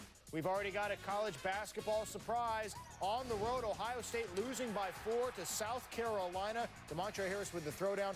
Gamecocks are not a great team in the SEC, but they are leading the #2 team in the land. Earlier today, Sam Houston State taking on Montana in the FCS, that used to be 1AA, national semifinal. The Bearcats already up 7-0, and Tim Flanders is off and running. Cuts loose for 69 yards and finishes with a school record 287 yards. 3-point lead with 2 minutes to go, and it's Flanders outflanking left. Bearcats advance to their first title game. It's January 7th against either North Dakota State or Georgia Southern. Those two play at 2:30 Eastern today on ESPNU. Meantime, Darius Harry in an 80-yard return off a blocked field goal attempt. Pitt State with 2 special teams plays up to decide this game. It's a 13-point lead going into the second half.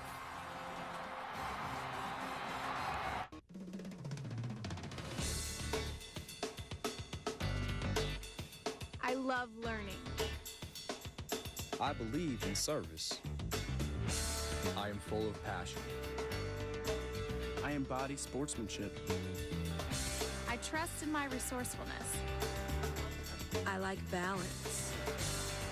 That's why I chose Division II.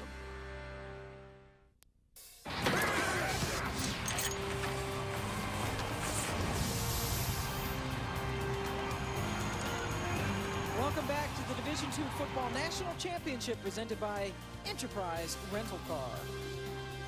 Second half about to get underway with Pittsburg State leading Wayne State 27-14. Pam Ward along with Dan Hawkins. Kara Capuano will join us in a moment. Things got off to a great start for Wayne State. The opening kickoff taken back for a touchdown by Josh Rennell. As we look at your Home Depot coaching adjustments, they could use more of the same here in the second half. Well, Wayne State has got to stay with running the football. That's been the key to their success all year, and they're down by a couple scores, but that's and you see right here the opening kickoff. The only thing that Pitt State has not done well is in special teams, allowing this big play right here. They did kick a ball off the upright, which managed to go in, but Pitt State has played well. As I said, Wayne State's got to stay with their running game, not panic. That's what got them here. Unfortunately, we're hearing that Josh Rennell is not going to return. So Tony Davis is going to have to step in, much like Josh Rennell did last week when Tony was hurt. Davis with a 44-yard run and a 40-yard run so far in this game.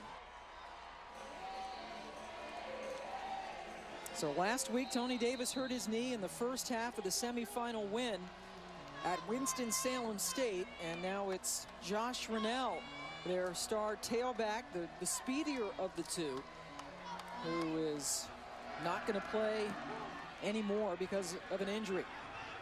Second half kick is to John Brown. He is so dangerous. Star wide receiver working on another 100-yard game through the air, 12th in the nation in all-purpose yards. And that's a 19-yard return for him. Anthony Baskin with the stop. Let's go down to Kara Capuano on the field. Quit looking around and go make some plays. That was Paul Winter's message to Wayne State. He said he doesn't know if the moment has gotten a bit big for them, but he felt like his players were in awe. He told them they just need to play better in this second half, and as you guys mentioned, Josh Rennell will not return. His foot is now in a walking boot to complement a back injury last week. He injured his left leg and his right foot, and he's just out here for support, guys. And that is a monumental loss for them. Pittsburg State with a 5-yard, with a 6-yard carry by Bryston Wilson. Wilson is their second leading rusher behind the quarterback Dickey on the season, but really, Dan Hawkins, this is a huge, huge loss. It hurts them, obviously, on the field. He's a great return guy, as we saw, and he's great out of the backfield. I think he's also part of the heart and soul of this football team, so not having him out there is an inspirational loss as well as a statistical loss. Captain and a senior, this is his final collegiate game.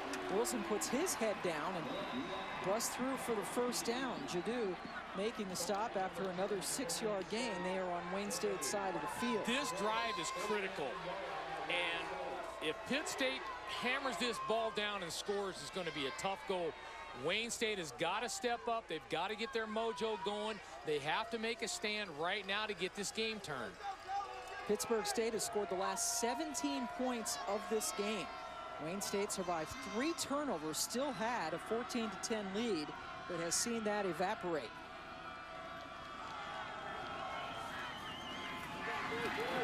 Nice hole over the right side. Good strong running by Wilson. But 25-year-old picks up 7 more yards. So the offensive line and the Pitt State Gorillas making a statement with their run game early here. Pitt State has had success this whole game. They are a huddle team, but they will check at the line of scrimmage with the sideline. And Pitt State has done a nice job making adjustments at the line of scrimmage based off the defense they're seeing from the Warriors. Pittsburg State out of Kansas from the Mid-America Intercollegiate Athletics Association, playing in their 5th Division II championship game. They had 1 win. Dickey, versatile quarterback, but he is taken down, wrapped up by Ed Viverette, who has led them in tackles for loss this season. That is the 2nd sack for Wayne State in this game. Your first half statistics: Wayne State with 131 yards on the ground, 88 of them, however, coming on 2 runs. Pittsburg State with more first downs and certainly started to take things over in the 2nd quarter. 3rd and 7. Dickey under duress, taken down. Jeremy Jones got him down by the ankle. Anytime there's a big play, just look, it's number 8. Playing with 3 down linemen, bringing pressure off the edge. 2 guys off the edge, that right there. Looping inside. Good stunt, good scheme. Zach Dickey just needs to get rid of the football. Is there anything Jeremy Jones can't do out there? He's their leading tackler. Also has 9 interceptions, leading in that category on the season. Craig with the punt. Troy Burrell now back there as a punt returner now that Rennell is out of the game. And he takes it out to the 15-yard line.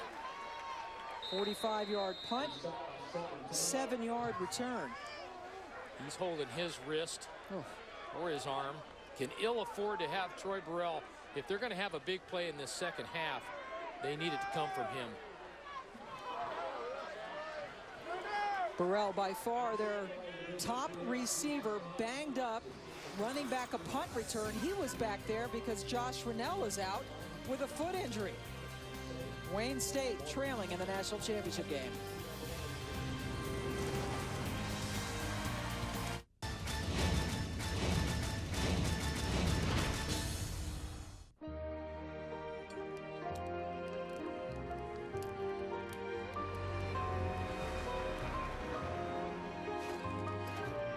Mom? Dad? Guys?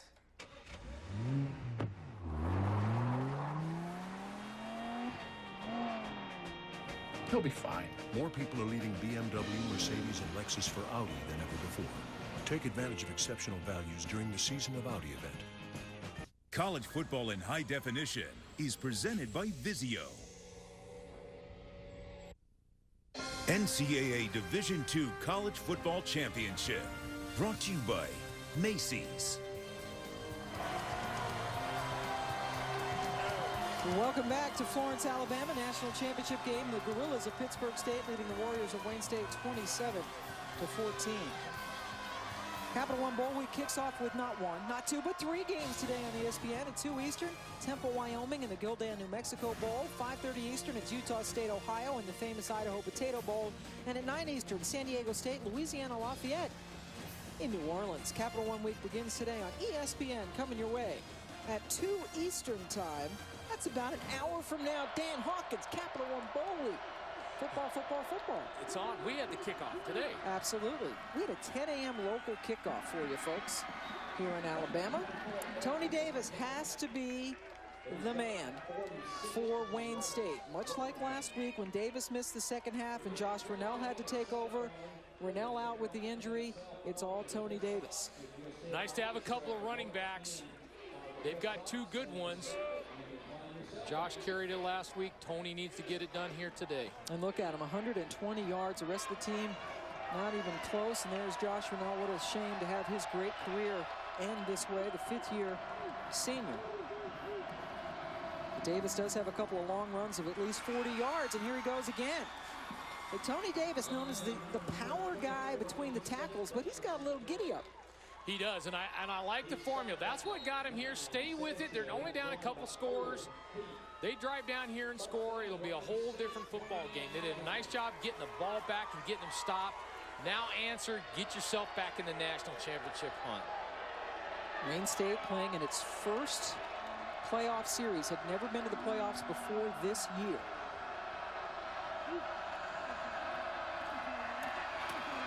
And right back, Tony Davis slips out of an arm tackle down to the 35-yard line. Nate Dreiling with yet another stop, the defensive star and two-time All-American for Pittsburg State.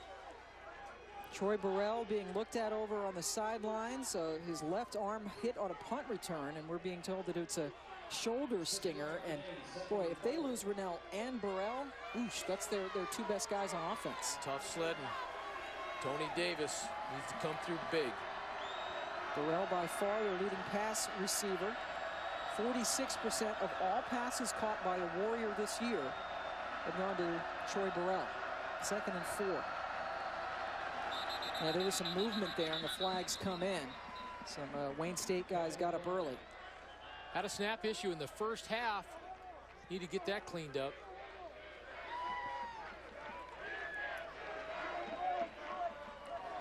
For the snap, false start, 73, offense, 5-yard penalty, 2nd down. Will Corey, the right tackle, first-team all-conference player for Paul Winters. 3 turnovers in the first quarter for Wayne State, a couple of interceptions, and also a fumble on a bad quarterback-center exchange. But they were still up 14-10. Pittsburg State now with these 17 straight points, and as Dan mentioned, they're still in it. 2nd and 9, though, after the penalty. Davis with another carry. Carries a couple of guys with him for about a 3-yard gain. J.R. Jones made the stop. Run the ball a little bit to their right side, but it just seems when they want to get back into their comfort zone, they really love getting back over that left side offensive line. And on that left side of the offensive line, their star is Joe Long, number 79, 6'6", 308, fifth-year senior, the little brother of Jake Long, who was so good he was taken first overall by the Dolphins. And like many of these players, Joe Long did not have any Division I offers. Dominique Maybanks at the bottom of the screen needs to come up big here. Troy Burrell not in the game anymore. Here comes the blitz. He got it off. Good job by Mockner to find Danny McKay. There was a corner blitz coming in, and they just got rid of it for the first down. Went with a bunch set over on the left. Run what they call a little spacing route against zone coverage. Mickey finding that soft spot. Good catch. The ball was a little bit low. It's a nice mitts in there. McKay, one of 2 Warriors who graduated last week. They were on the road in Winston-Salem, and they had a little ceremony for him in the hotel because they were missing commencement exercises back home in Detroit. Tony Davis again on the left side, but Nate Dreiling stopped him for no gain. 2-time All-American as a freshman. Coaches say he's not fast, but he gets to the football fast. Yeah, and he's smart. They're running power play. Nate has a good feel, good job keying the offensive line to the near back and really anticipating the play. Career high 18 tackles in last week's semifinal win over Delta State, averaging 11.5 tackles per game this year. 2nd and 10. Davis tackled at the line of scrimmage by Dreiling. Number 11 in red got right in there. To the Defensive Player of the Year this season in the Mid-American Intercollegiate Athletics Association as a sophomore. 17 tackles for loss along with 7 interceptions, and a Division II All-American for the 2nd straight year. Coach's kid, his dad just won another Kansas State championship. And here they are trying to stop Wayne State on a 3rd and 9. Dreiling on the blitz. It's thrown over the middle. Had to get rid of it quickly, but there was a flag down at the line of scrimmage. Dominic Maybanks was the intended receiver, but that was an instance of Dreiling making Mockner throw it a lot earlier than he wanted to. If Mickey could have put his foot in the ground and got a good throw there, they would have had a touchdown.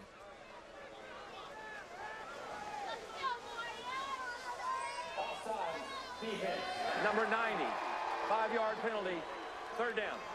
Well, Joe Uzzle give him another opportunity. Would have been 4th down. Pitt State bringing pressure up inside. Got to man coverage. Nate driving pressure on Mickey Mockner. He wasn't able to get his foot in the ground and get a good throw out. Wayne State 4 for 7 on 3rd downs. Here is 3rd and 4. Drive kept alive by the offside penalty. Mockner on the roll. Everybody's covered. Threw it short, but that had no chance. Maybank's the intended receiver. Terrific coverage. Joe Uzzle was pressuring Mockner, who in effect threw the ball away. Came back to that same sprint out play. They ran successfully early. I think if Mickey would have thrown it on time early, he would have had a chance. He waited just a little bit, and then those windows closed. John Brown awaits the Stefan Terlecki punt. This guy is dangerous. I wouldn't give him much of a chance. The last punt was low and right to him, and it had an opportunity, and that could be scary. And it's blocked by Dreiling. Nate Dreiling got hit on the punt and blocked it. Their defensive star coming up with a huge play on special teams. Yep. The block field goal and the block punt, big for the Gorillas. Nate Dreiling has been a beast as a linebacker. And this time comes in little to twist block inside. The punt.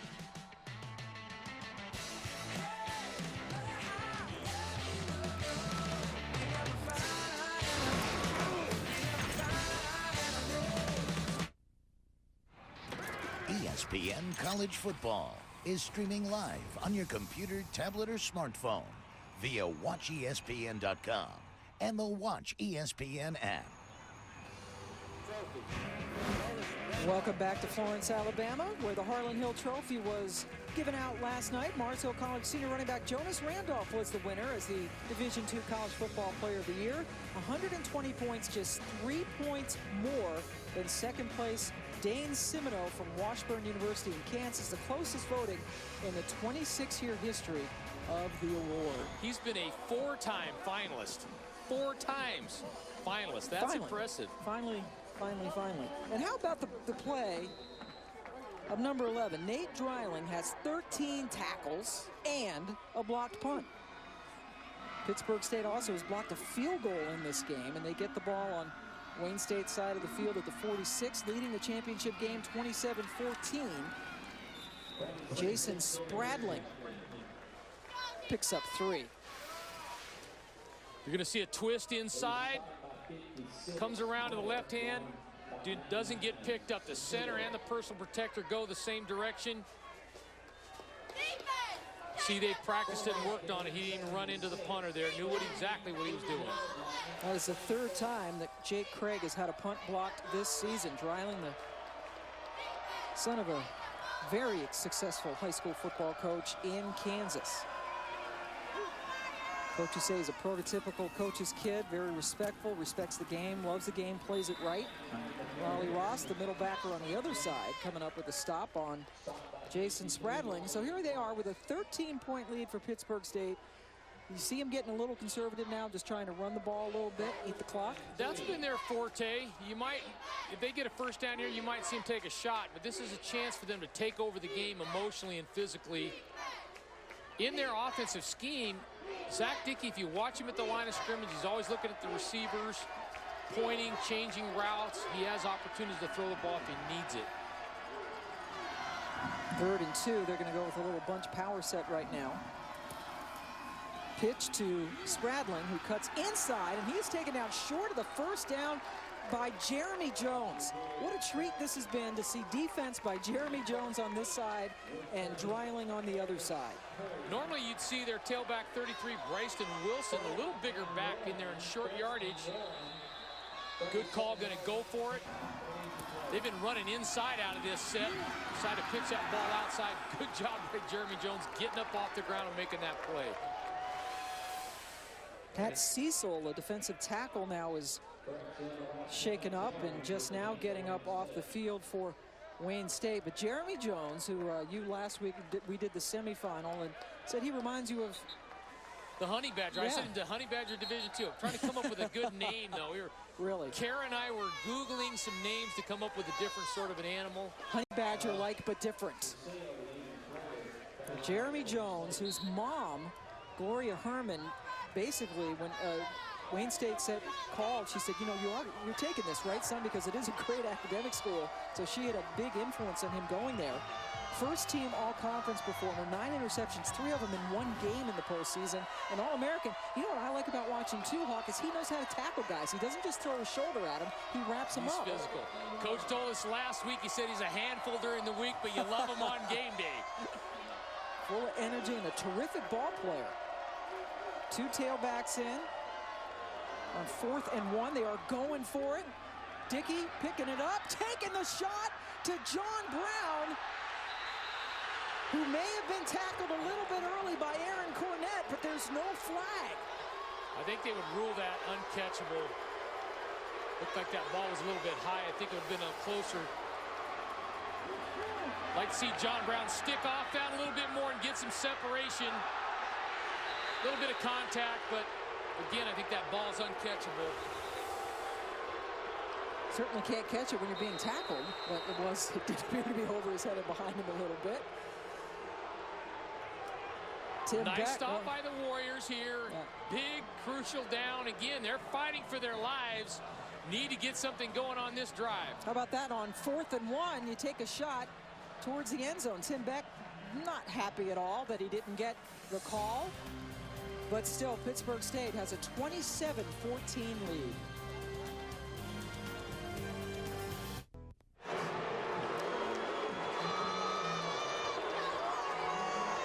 Welcome back to the national championship game. Pittsburg State leading Wayne State 27-14.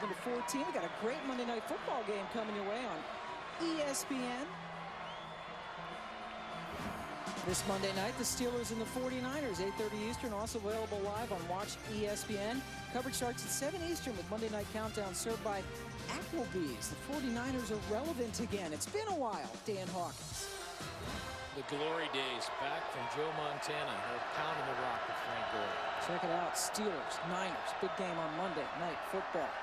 On the roll. Wayne State got to get it going. Receiver tripped, and they're going to call it an interference play. Maybanks goes down, covered by Olabo. Pitt State is not going to be happy. They missed out on a pass interference. Now they have one go against them.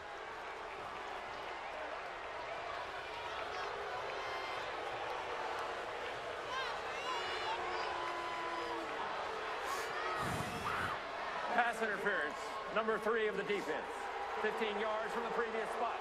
Automatic first down. Olabo had an interception back in the first quarter. Was this pass interference? I think there was a little contact right in there.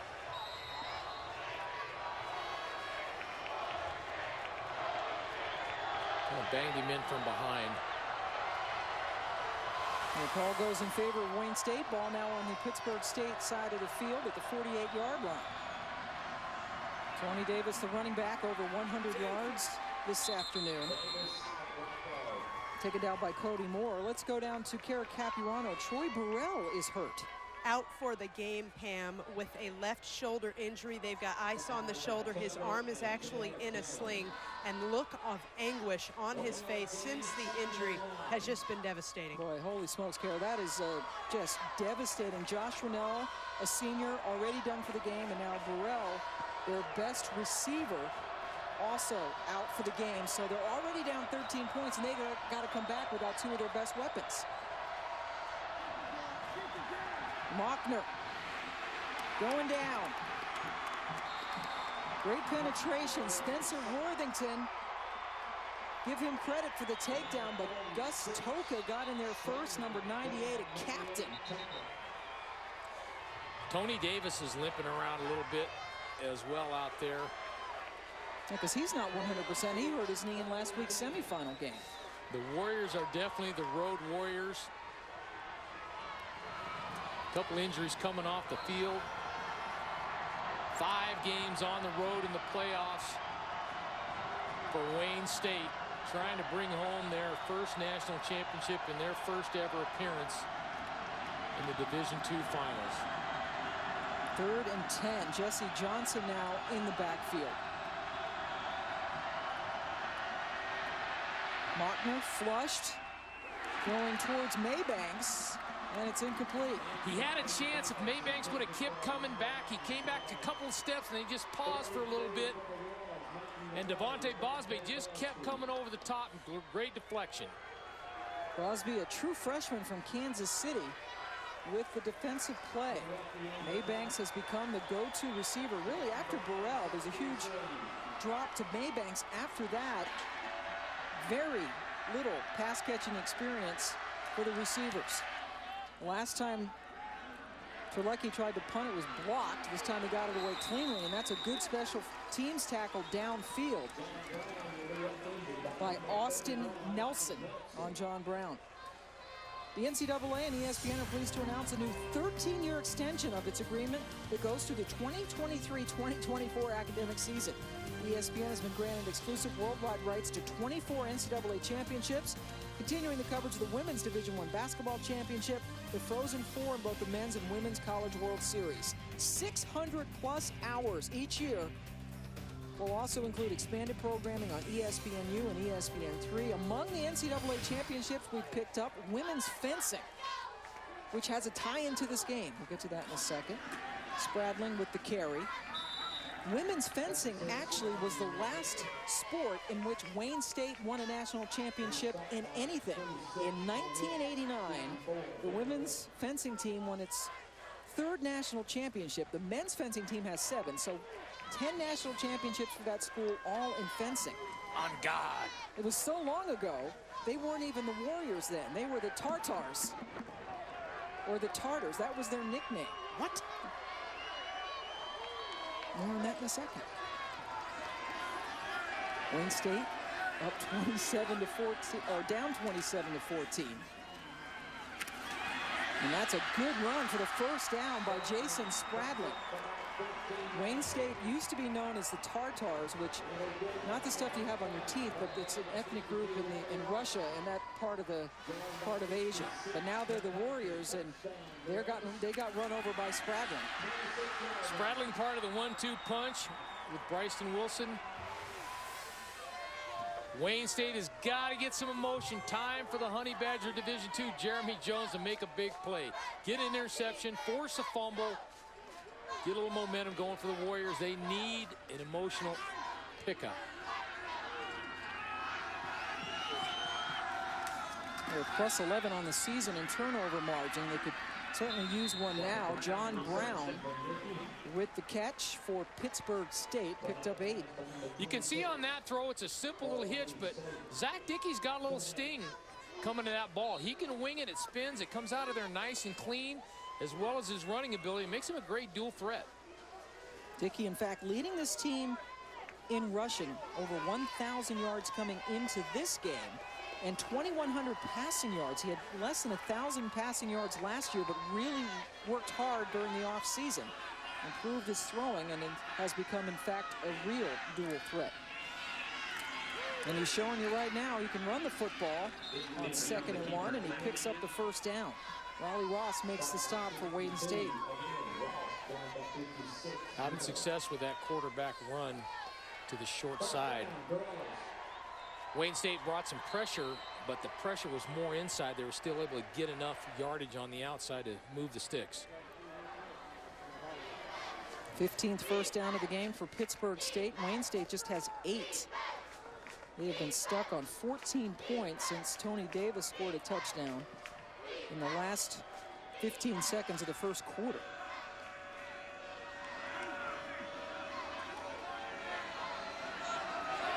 Pittsburg State taking their time at the line. Dickey, the quarterback, busting through for yet another first down and into Warrior territory.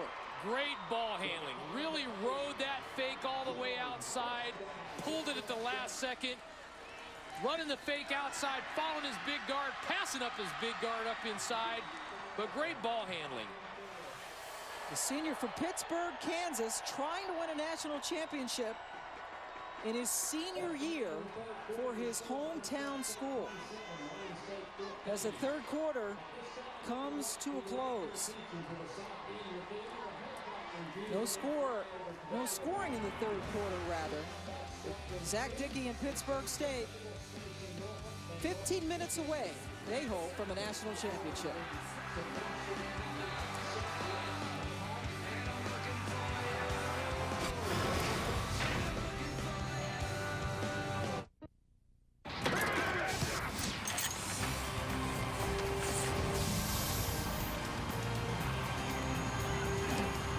Welcome back to the Division II Football National Championship presented by Enterprise Rent-A-Car.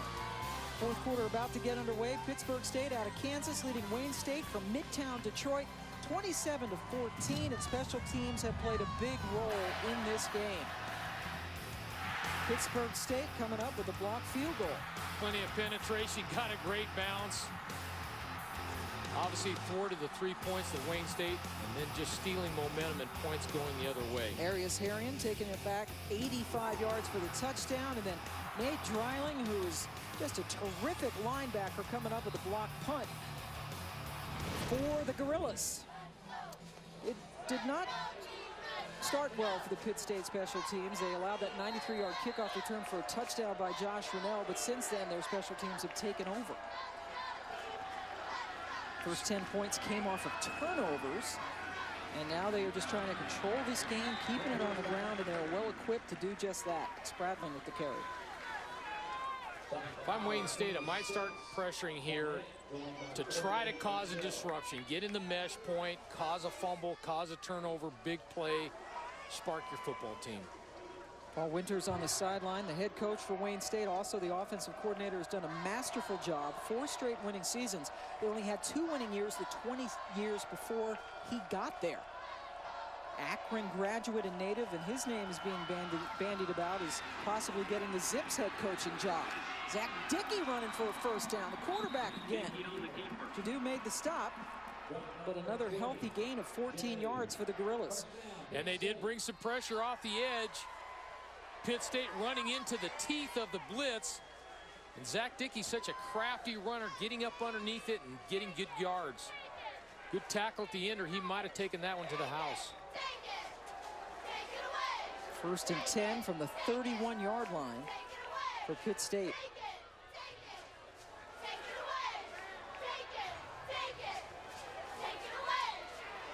Helmet issue on Jadu. So Antoine Robinson goes in for him.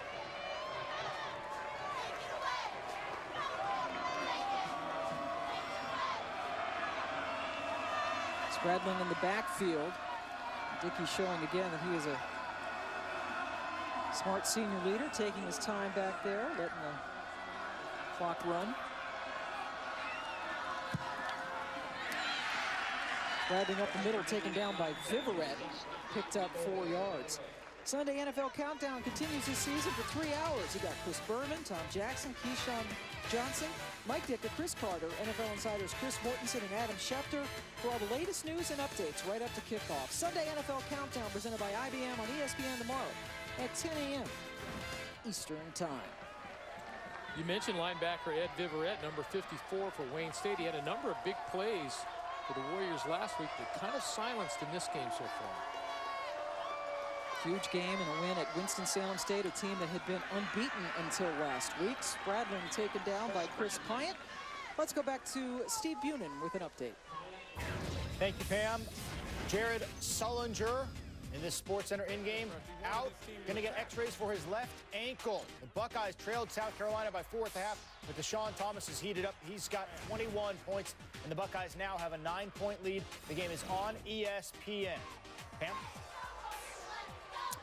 Thank you, Steve Bunin. That game in Columbia, South Carolina. We are in Florence, Alabama, northernmost part of the state. The University of North Alabama very close by. Third down play for Pitt State. It's high off the hands and intercepted.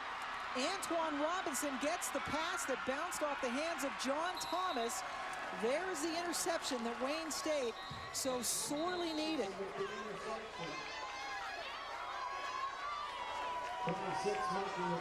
Fifth interception of the year for Robinson as that pass sailed high out of Dickey's hands. Ill-advised throw for sure. You'd like to at least give yourself an opportunity to get 3 points, but Zach Dickey winging that down there. Let's see if Wayne State can capitalize. Keep rising.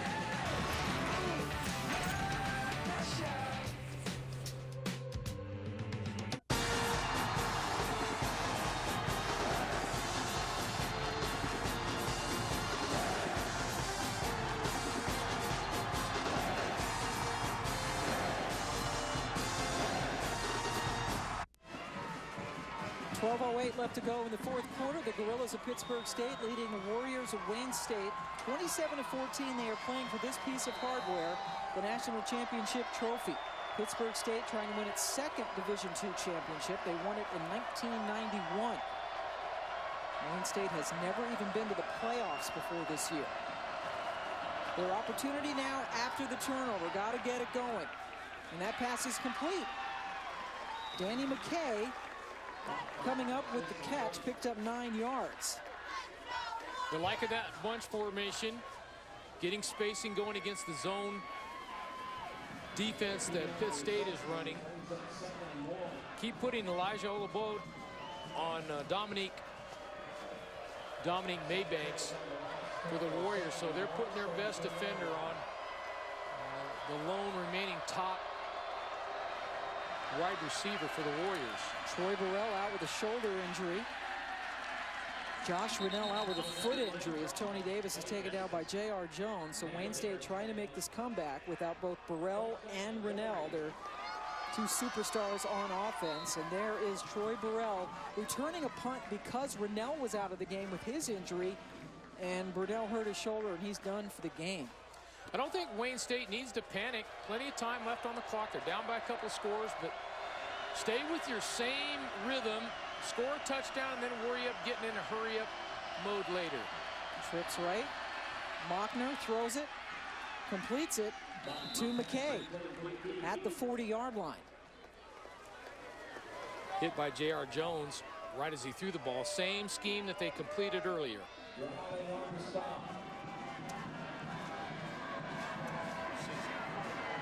McKay came into this game with 3 catches this season.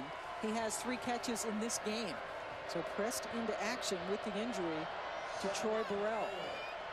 And there he is, 5th-year senior out of Dearborn, Michigan. 2nd and 4. Tony Davis cutting it back to the inside after he picked up the first down, and he takes a couple of Gorillas for a ride. Spencer Worthington, credit him with the tackle, but he gets onto Pittsburg State's side of the field.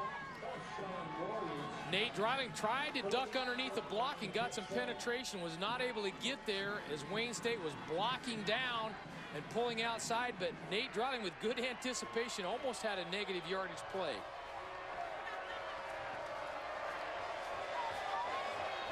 Tony Davis with a 1-yard touchdown run in the waning seconds of the first quarter, and that's the last time Wayne State has scored today. They give it to the wide receiver on the end around. That's Maybanks.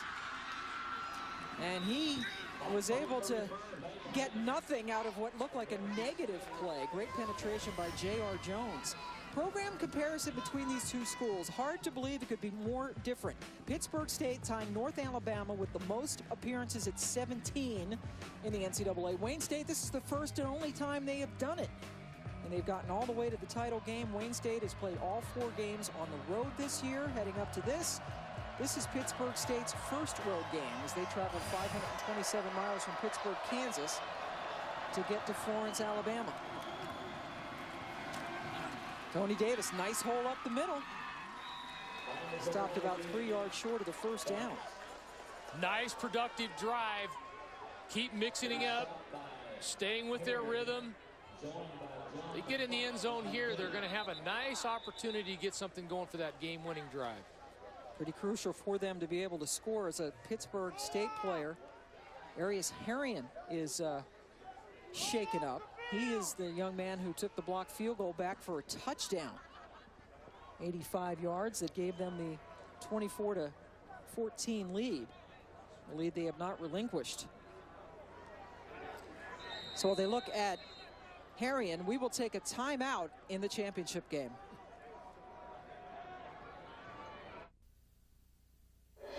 NCAA Division II College Football Championship is presented on ESPN by Enterprise Rent-A-Car. We'll pick you up. That is a look at the childhood home of Helen Keller, called Ivy Green in Tuscumbia, Alabama, very close to where we are now. The house was built 1820, and that well pump was where Helen Keller first communicated with Andy Sullivan.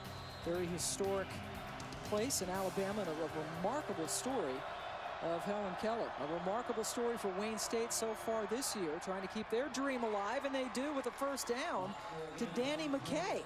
He's become their go-to guy with Burrell out. Nice job of that same spacing concept. Get them spread out, rhythm throw, takes away the pressure. Mickey doing a nice job throwing it to a spot. This drive started back on the 24-yard line of Wayne State. McKay, has 3 catches this drive. He had 3 catches all season coming into today.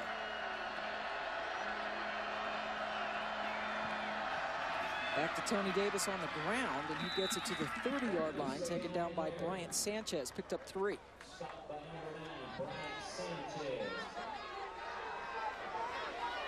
Wayne State will be in 4-down territory here, helping coach with his play calling. He's got a few more plays in his arsenal. I love getting in this wing set and staying with that same power look that they favor.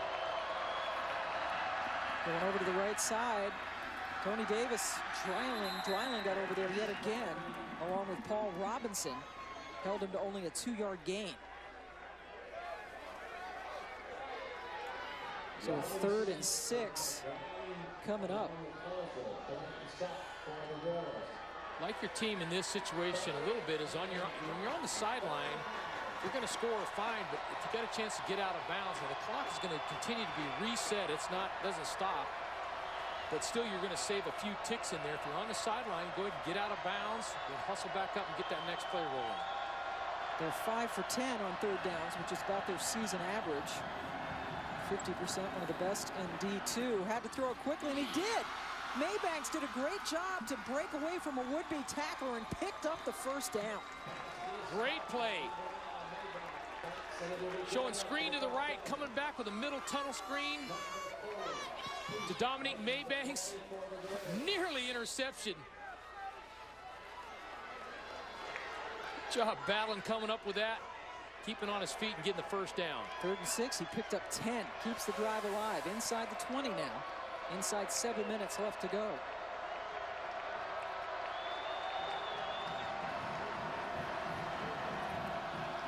Mockner in trouble, has to pull it down. Everybody was covered, and he got about 3 tough yards right up the middle.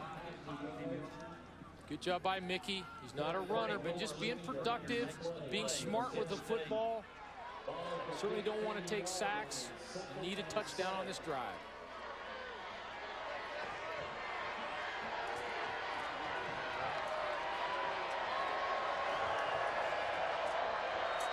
Drive has already eaten up almost 6 minutes of time.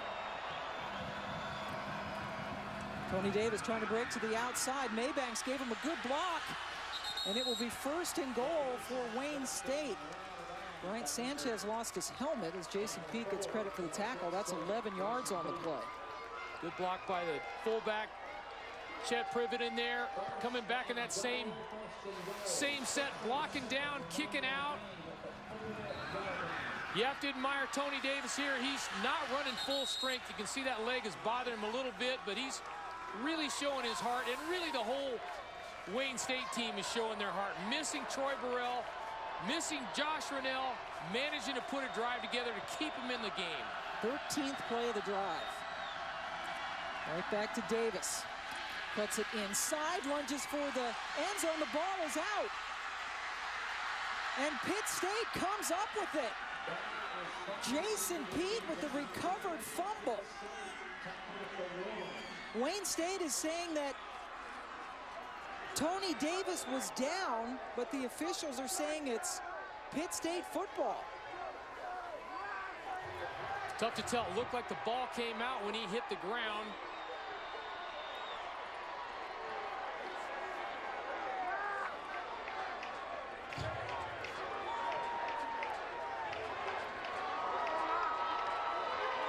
We'll see if coach is going to go ahead and ask for replay. Now, they're not used to doing this in Division II football, but Ruling on the field was the ball was fumbled into the end zone from the field of play and recovered by Pittsburg State. Previous play is under review. I think it looks like his knee goes down there, and then the ball hits. I think the ground caused contact. Wayne State, I think, thought they had a touchdown. Knee on the ground there. Still has the ball until he hits the ground. Possession of the ball there. He's down. Was it a touchdown? I don't know if it was a touchdown, but he's down. Yes, normally Division II does not have replay, but they put it in towards the latter stages of the playoffs, and we do have a replay capability, and this is, needless to say, here's the understatement of the century, a huge call coming up. Dan Hawkins. Has to be indisputable video evidence to overturn the play, to overturn the call on the field, which was that it was indeed a fumble and a turnover. Well, the knee is down, then the elbow's down, then the ball comes out. Now, whether they rule it a touchdown or not, hard to see that angle. Knees down right there. 1-foot line, second down. Good job by the officials and the guys in the booth upstairs to reverse that call. It has not been ruled a touchdown, but they ruled him down inside the 1-yard line. But most importantly for Wayne State, they still have the football and they still are alive in this game.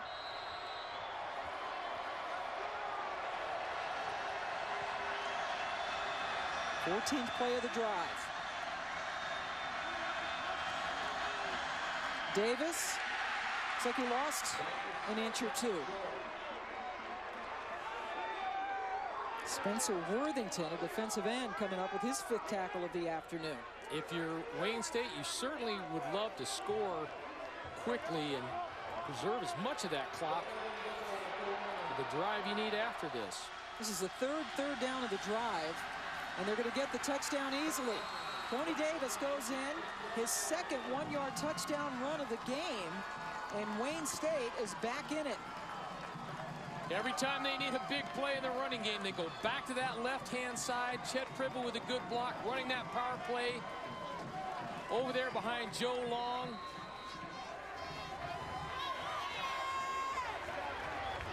Great poised drive. Missing Josh Rennell, tailback. Troy Burrell, receiver. Tony Davis injured. Terlecki with the extra point gets the Warriors to within 6. Tony Davis, so much has been put on his back with the injuries to Rennell and Burrell. Takes it in from a yard out, his second touchdown of the game, and we do have a ball game.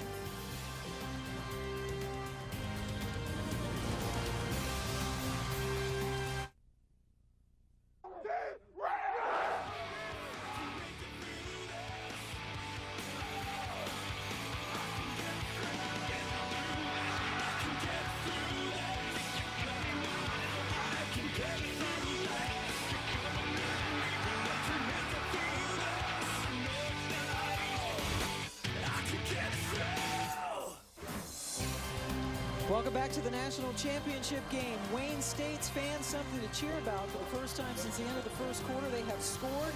Tony Davis with his second 1-yard touchdown run of the game, culminating a 15-play, 76-yard drive that ate up almost 7 minutes of time. Mickey Mockner, who had been a little shaky through the air, was 4 for 4 through the air on that drive. Tony Davis, 9 carries for 37 yards. He has scored 2 touchdowns today, his 21st and 22nd rushing touchdowns of the season. And the Wayne State Warriors are in this game yet again. Terlecki kicking off. John Brown. Brown slips through a couple of tackles. That's a really good ankle tackle on Brown, who is so dangerous every time he touches the football. Matt Moss, good tackle. Let's get a good update from Steve Bunin. All right, Pam, I think Bill Cosby has become head of ESPN programming. Coming up on ESPN, the Temple Owls with Bernard Pierce at running back, getting ready to take on Wyoming in the Gildan, New Mexico Bowl. That's on ESPN in about 7 minutes. And on ESPN2, after our game is done, Temple basketball with Juan Fernandez visiting Texas. Paging Dr. Huxtable. Pam? A Bill Cosby reference. Way to go there, Steve Bunin. Here we've got 5 minutes and 5 seconds left to go in the championship game. Wayne State needs to get the football back. They got to do better tackling than that. Jason Spradlin escaping for the first down. Jeremy Jones with another tackle, but it looked like Wayne State had him bottled up. Instead, they gave up 17 yards. Smart by Jason, staying in bounds, cutting that ball back. Zach Dickey will want to make sure he keeps an eye on the play clock and milk as much time out as he can. Dickey from Pittsburg, Kansas, went to Oklahoma State. They didn't want him to play quarterback, made a stop at a junior college, ended up back home. Circuitous route to come back home to Pittsburg State. And he is trying to win a national championship for his hometown team. Dickey into the air. And he's got it. Andrew Castaneda with a huge play down to the 5-yard line. Pitt State certainly not content to sit on the football. Wow, can you say guts? Can you say guts? Faking the fly sweep. Zach Dickey on a line. Andrew Castaneda. Wow. Playing to win the championship. Love it when they play to win, not to lose. That is awesome. That is a 53-yard play on Castaneda's first catch of the game. Dickey taken down around the line of scrimmage at the 5-yard line. Castaneda from your neck of the woods, Caldwell, Idaho, with a huge play for Pitt State. How about that? Steve Rampy, the offensive coordinator, coming up with a big call and a great execution. Gotta love that. That's one of those calls, you hit it, you look like a genius, you don't. Everybody says, what are you doing? But you love the aggressiveness and confidence on the play calling. On the right in the red shirt, that's Steve Rampy. His son, Luke, is a backup wide receiver on this Pitt State team. Gutsy call by Rampy and put Pitt State in terrific position. Of course, holding on to the football right now is the most important thing. Jeremy Jones coming up with a stop on Spradlin.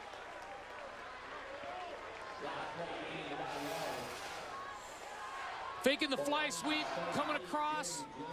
Good play action up inside. A one-man route.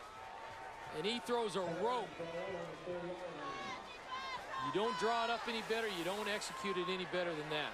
Now, Tim Beck, in his second season as a head coach, is the former offensive coordinator actually for 16 years. Before that, he was a defensive coordinator for a couple of years, and he had record-breaking and record-setting teams as an offensive coordinator, so he's known for doing some things. And this is an easy touchdown. Jason Spradlin takes it into the end zone for what might be the championship clinching score.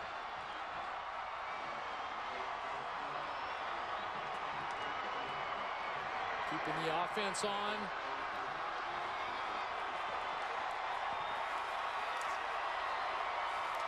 Going to stay in and go for two. Make sure you extend that 2-touchdown lead.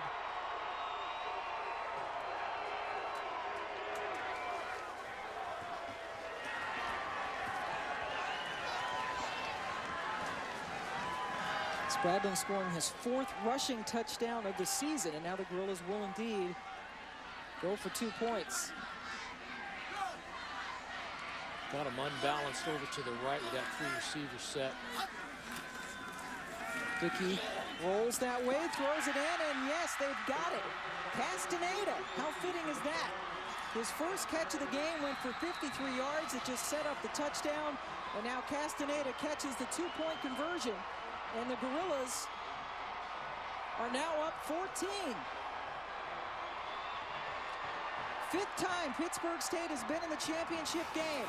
They have lost the last 3 times they have come to Florence. But right now they're in the driver's seat thanks to Spradlin's touchdown.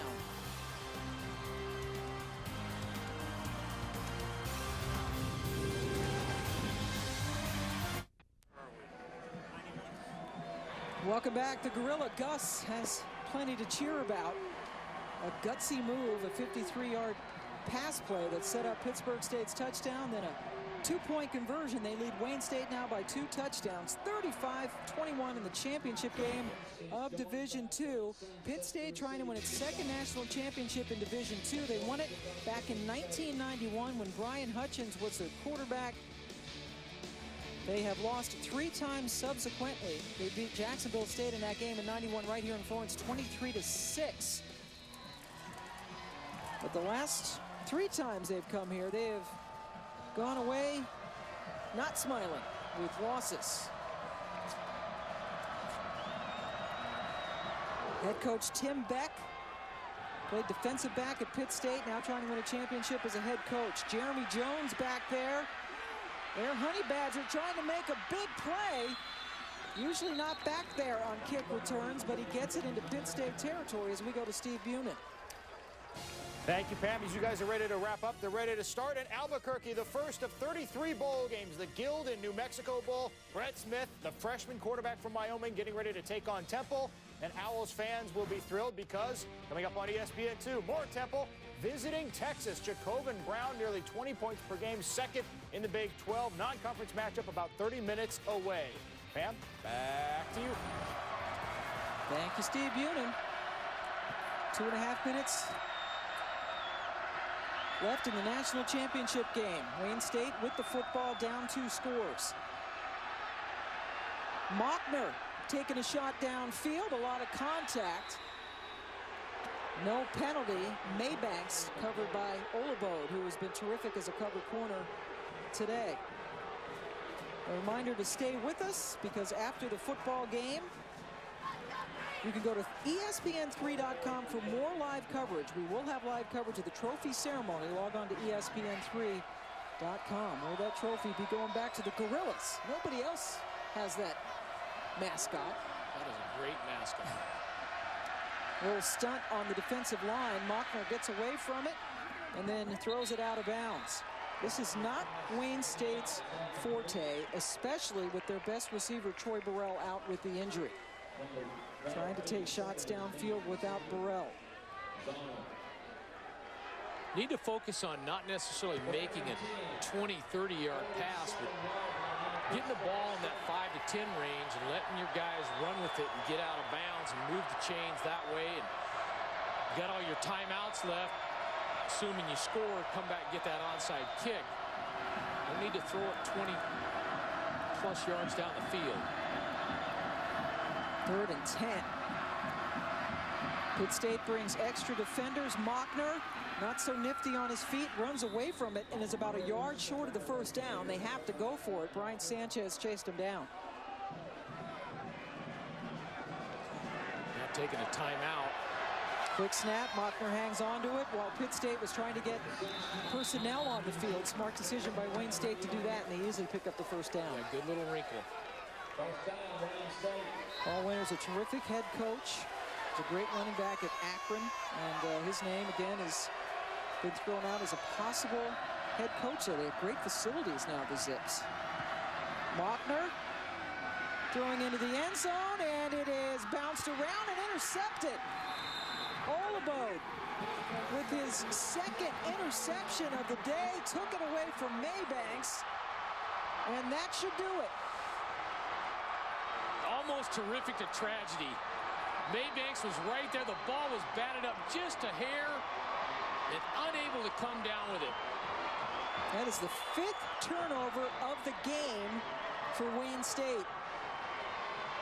Olabode, what a way to end his collegiate career. The senior with 2 interceptions in the championship game. And he just out-battled him for it. 2 great athletes going for it. Olabode, the best defensive back for the Gorillas. Big play on a big-time throw. First team all-conference performer, a senior out of Cedar Hill, Texas. Now Zach Dickey wants to see a minute 32 evaporate. Spradling scored the last touchdown for the Gorillas. Got the carry. Wayne State starting to take some timeouts now. Their first taken timeout. Pitt needs to get a first down. Then they can take a knee for their second national championship. Faulkner from Painesville, Ohio, will be back next year. A couple of interceptions thrown early in this game, and then his third pick on the last play. But Wayne State, what a great story they have been. A team that has never been even to the playoffs. They won 9 games last year. Paul Winter's team was 9-2, won their division, did not get an invitation. So this year, they had 3 losses, and he didn't even watch the selection show. His athletic director had to call Winters on the phone and say, hey, guess what, coach, we're going. They were explaining they were the last team chosen. They went through all the brackets, and they were the last team chosen. What a great story for the Warriors. Paul Winters, a really classy guy. We really enjoyed visiting with their players yesterday. What a classy bunch of kids, and a real strong brotherhood on the football team. They all talk about how close they are as Dickey hangs on to it. Hillsdale College actually won the Great Lakes Intercollegiate Athletic Association, the conference in which Wayne State plays as they take their second time out. Hillsdale did not get an invitation. Wayne State did. Now, Wayne State did beat them 27-24, but it was on the road in overtime, so a surprise bid. They were on the road the whole time, and here they are in the You knew it had to be on the road when they won that game. That's of course. These white uniforms are worn out. They've been through the washer a few times. I don't think they've worn the greens since October. They have won 9 of their last 10 road games. It has been a very emotional season as well for Wayne State. Last May, losing Cortez Smith, starting cornerback. That is why they wear the number 3 decals on the helmets. And there is the flag they bring out. Cortez the Conqueror. They bring his jersey out, dedicating this season to him. His roommate Troy Burrell unfortunately left this game with a shoulder injury. And they also lost Josh Rennell to a foot injury, so they're all banged up. But Wayne State is having by far its best season of football. First 10-win season, and they're going to finish with 12 wins this year. Jeremy Jones gets credit for another tackle. Zach Dixon going out of bounds, but he knew what he had to get the first down, so smart play. He got it just by a yard. The headsy quarterback who's led them all year gets that crucial first down. Got 1 timeout left for the Wayne State Warriors, and then the Gorillas will kneel on it.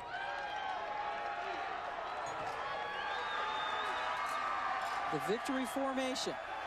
And the Pittsburg State crowd across the way from us, they brought a lot of people down from Kansas.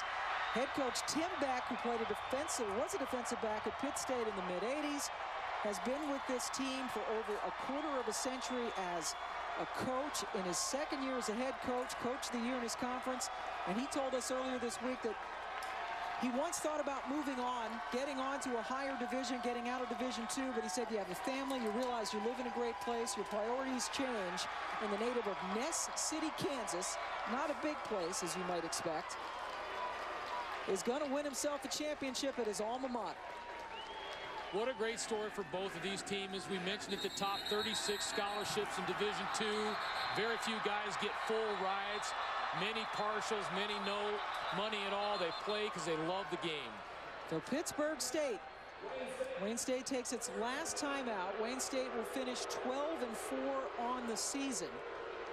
Their best season.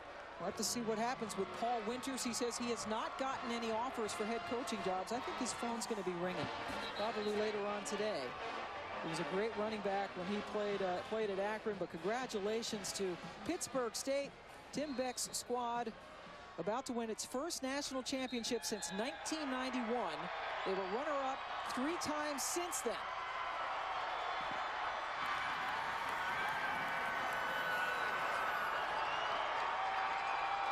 And the Gorillas have done it. Pittsburg State beating Wayne State 20, make that 35-21 for their second Division II national championship.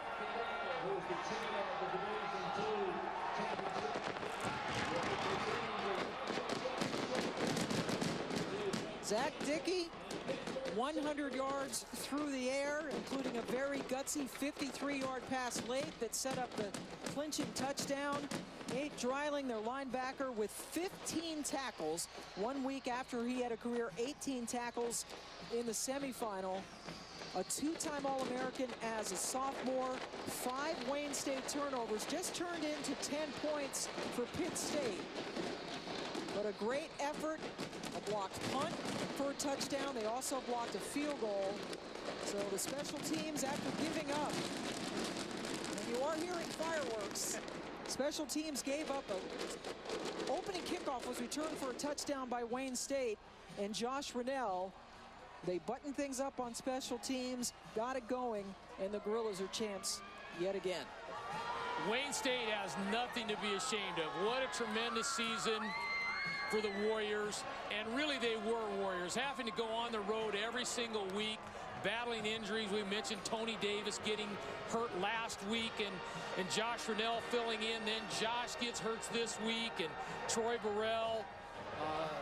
A really great moment for Wayne State, the institution, to get some national recognition and really put their football team on the map. And there you see Josh Rennell still in his gear, in a walking boot, just amazed.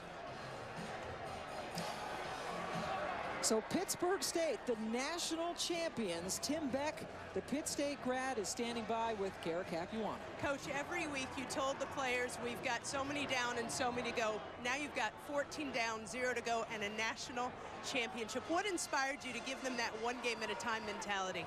Well, I think a lot of people talk about it, but to actually do it is another thing. And our kids really bought into it, and can't talk enough about our leadership from our players. Our seniors just did an outstanding job, and we're very, very proud of them. Every facet of the game came into play, a culmination of big plays, special teams, offense, defense. What stands out for you? Well, the special teams were huge early on. It made a big difference. But I tell you what, our players are extremely resilient. They never panic. They just battle and battle and battle, and we didn't play our best game today, but you have to give Wayne State a lot of credit. They got a great football team, and we were able to hang in there and find a way to beat them. This is your first win as the head coach of a program that you've been with forever, so not your first national championship. How does this one compare? Well, obviously it's been 20 years. In 1991 it was awesome, and we got a great support from all those people back from 61 to 91 that won those championships, but we got to deal with ones here. 61, 91, and now 11, and we'll be looking forward to putting that 11 up on our press box. Thank you, Coach. Thank you very much. Pam, let's send it back to you. All right, thanks a lot. Congratulations to Tim Beck and Gorilla Nation. Party time in Pittsburg, Kansas, Coach. One of the dominant programs at their level. They have a tremendous game day atmosphere, have been in the playoffs, second national championship. We mentioned before, Gary Patterson's been through there. Dennis Francione of Texas A&M, who's now at Texas State. Jerry Kill, who's the head coach at Minnesota. Tremendous tradition, tremendous game day atmosphere, and a dominant program at this level. Wayne State, what a huge statement for them. Great Cinderella story, a great run, and great memories for the Warriors. Comes to an end today, losing 35-21. Tony Davis, by the way, 178 yards on the ground. That is just 17 off the title game record, but it was the Gorillas' day. They won at 35-21. For more live coverage of the trophy ceremony, log on to ESPN3.com. Coming up next, SportsCenter Special. This has been a presentation of ESPN, the worldwide leader in sports. For Dan Hawkins, Kara Capuano, and our entire production crew, I'm Pam Ward saying so long from Florence, where the Gorillas have won the national championship.